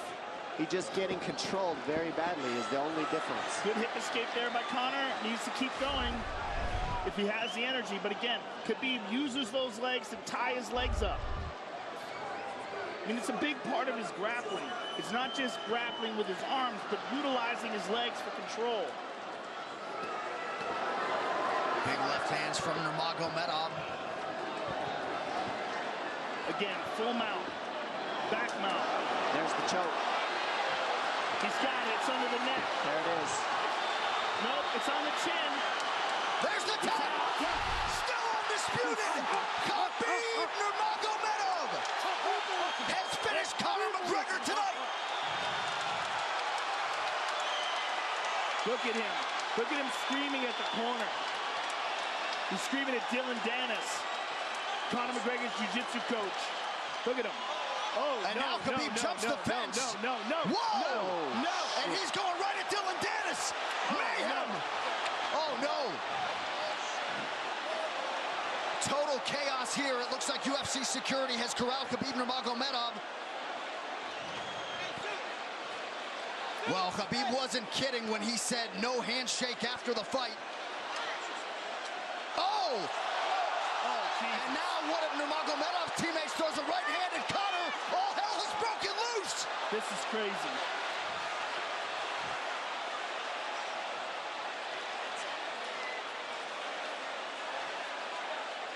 And this is not...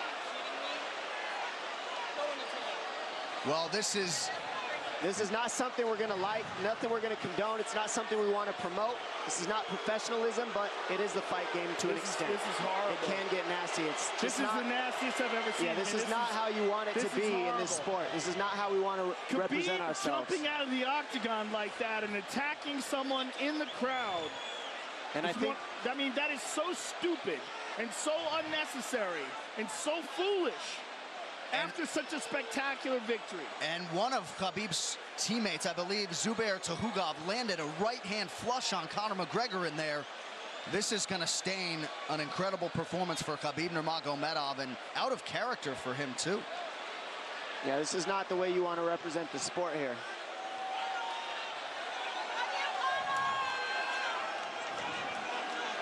Well, Conor McGregor showed you the championship heart tonight. He had a few moments in the middle of this fight, but as many expected, Khabib Nurmagomedov, once again, for all his contemporaries, just too much. Too much on the ground. Had the striking going tonight. But I feel like this entire event has been marred by him jumping out of the octagon and attacking Dylan Dennis like that. And it's just the whole thing is so foolish. Well, it just ruins everything in it. And then his teammates jumping in the octagon, punching Conor McGregor. I mean, this is just crazy. It's a habit. And I think they connected pretty heavy on Conor. Yes. They hit him from right behind. in front of us. Dana White in there trying to restore order. And Conor wasn't participating in this, by the way. They jumped him when he was just recovering from getting beaten.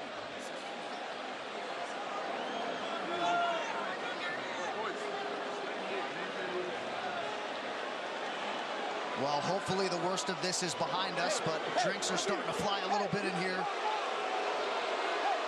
And Khabib is back inside the octagon now. How do we let these people back in here? Why don't we just separate them? I mean, well, I don't know if there's enough security in the world, because more people who are in dispute here are moving towards the cage, and I don't know if there's enough security to get them out of there.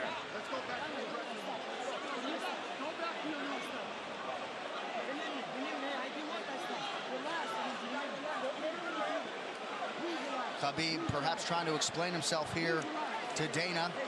Yeah, you don't want to be anywhere near the press conference after this.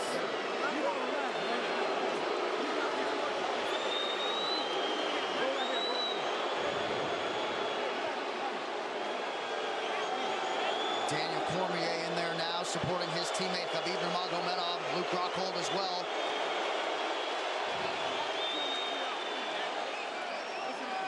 But one thing that is undisputed about Conor McGregor is that he is honorable in defeat, Joe, respectful in defeat, and he did not deserve that right hand, the wayward right hand from a teammate inside the octagon after losing a mixed martial arts fight.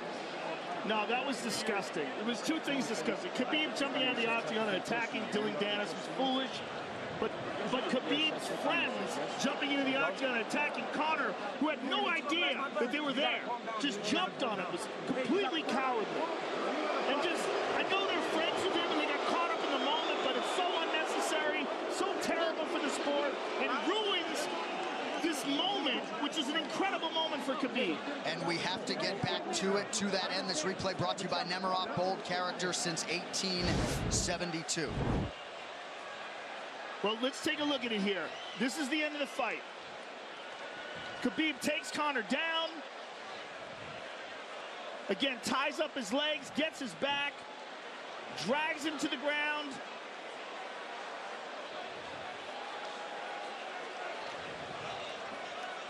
Got his back, got his neck, got under the neck, was cranking his neck. It was really more of a neck crank than it was even a choke. If you look at it, he's not even under the chin. And Conor forced the tap. And Khabib's still furious. Even after Conor taps, Khabib's getting up. He screams at him.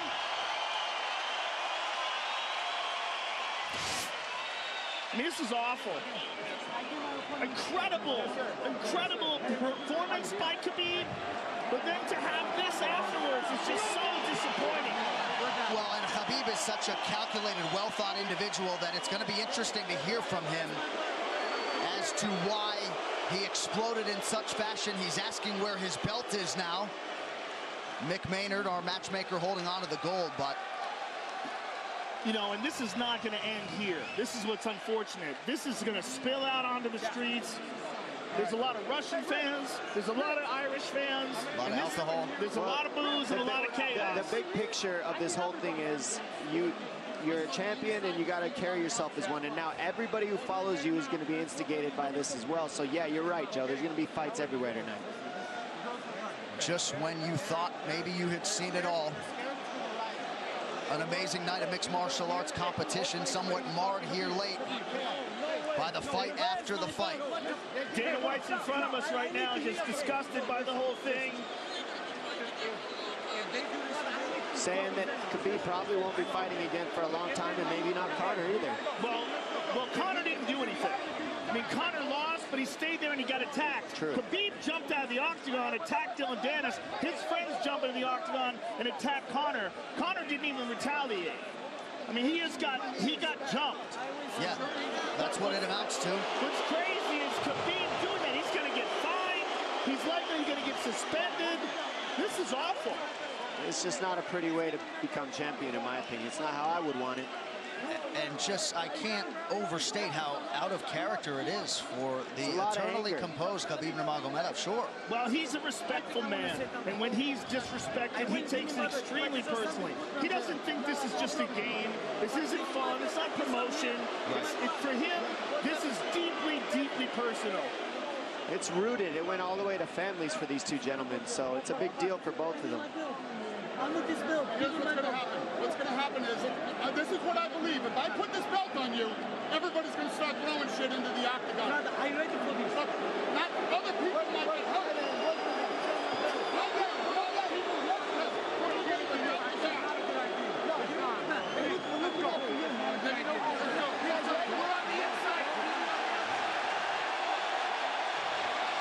So they're going to usher Khabib Nurmagomedov out of the octagon. And Dana White said he wasn't going to put Khabib's belt on him. This is crazy. This is absolutely the craziest moment I've ever seen in all my years of calling fights. It was already the biggest fight of all time, and now it's spilled out into something completely different. It's awful because it's such a black eye on the sport. You know, I mean, it was a great night. It was a spectacular victory for Khabib. And to have all this play out like that, it's so incredibly disappointed. So incredibly disappointing. And Nurmagomedov seemed hell-bent on getting that belt inside the octagon, but they will usher him out. He will not talk to Joe Rogan. We will... I mean, they're throwing things at him. He's going to experience hate like he's never experienced in his entire career. If he thought he experienced hate before this is going to be on a whole nother level.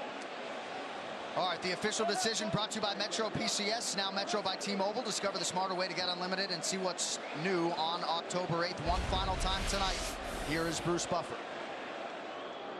Ladies and gentlemen, referee Herb Dean has called a stop to this contest at 3 minutes, 3 seconds of the 4th round. Declaring the winner by submission due to a rear naked choke, and still the undisputed UFC lightweight champion of the world, Khabib, the Eagle, Nurmagomedov.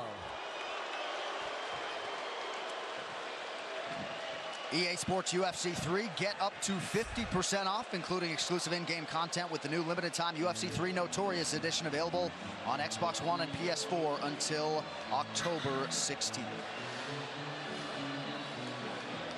It's so weird to watch them run a commercial now. Yeah, it really is, isn't it? It's so surreal. I'm just glad we didn't send you in there, my man. Yeah, I know, right? I would have got run over. I know you kick hard, but... Please. I would have got run over. What would have been your technique of choice? Running. Running, jumping over the cage. I mean, I would have tried to talk some sense into Khabib. I wish someone had grabbed him and said, don't do this. Just don't do this. I mean, I can't believe we needed more security. We had more security here than I've ever seen in any fight ever before. Everybody anticipated this was going to be a hot moment where there's going to be a lot of tension. But to have this play out the way it played out is just, it's so disappointing.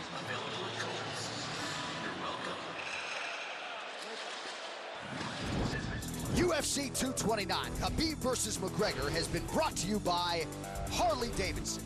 When you fire up an HD motorcycle, adrenaline kicks in and refuses to tap out. Check it out at h-d.com/explore.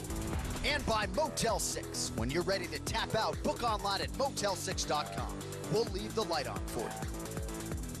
On Saturday, October 27th, the UFC returns with a stacked card in the main event. Top 10 light heavyweights clash as knockout artist Volkan Oezdemir takes on surging contender Anthony Lionheart Smith. Plus, electrifying athletes from Canada and around the globe. UFC Fight Night, Volkan versus Smith. On Saturday, October 27th. Only on Fox Sports 1. Well, it was a night they will be talking about for years to come. The executive producers of the Ultimate Fighting Championship, UFC President Dana White, Ari Emanuel, and Patrick Weitzel. Our Executive VP of Operations and Production is Greg Borsari. Our coordinating producer, Zach Candido. Tonight's show has been produced by Michael LaPlante, directed by Anthony Pasquale Giordano. Our technical producer, Al Connell.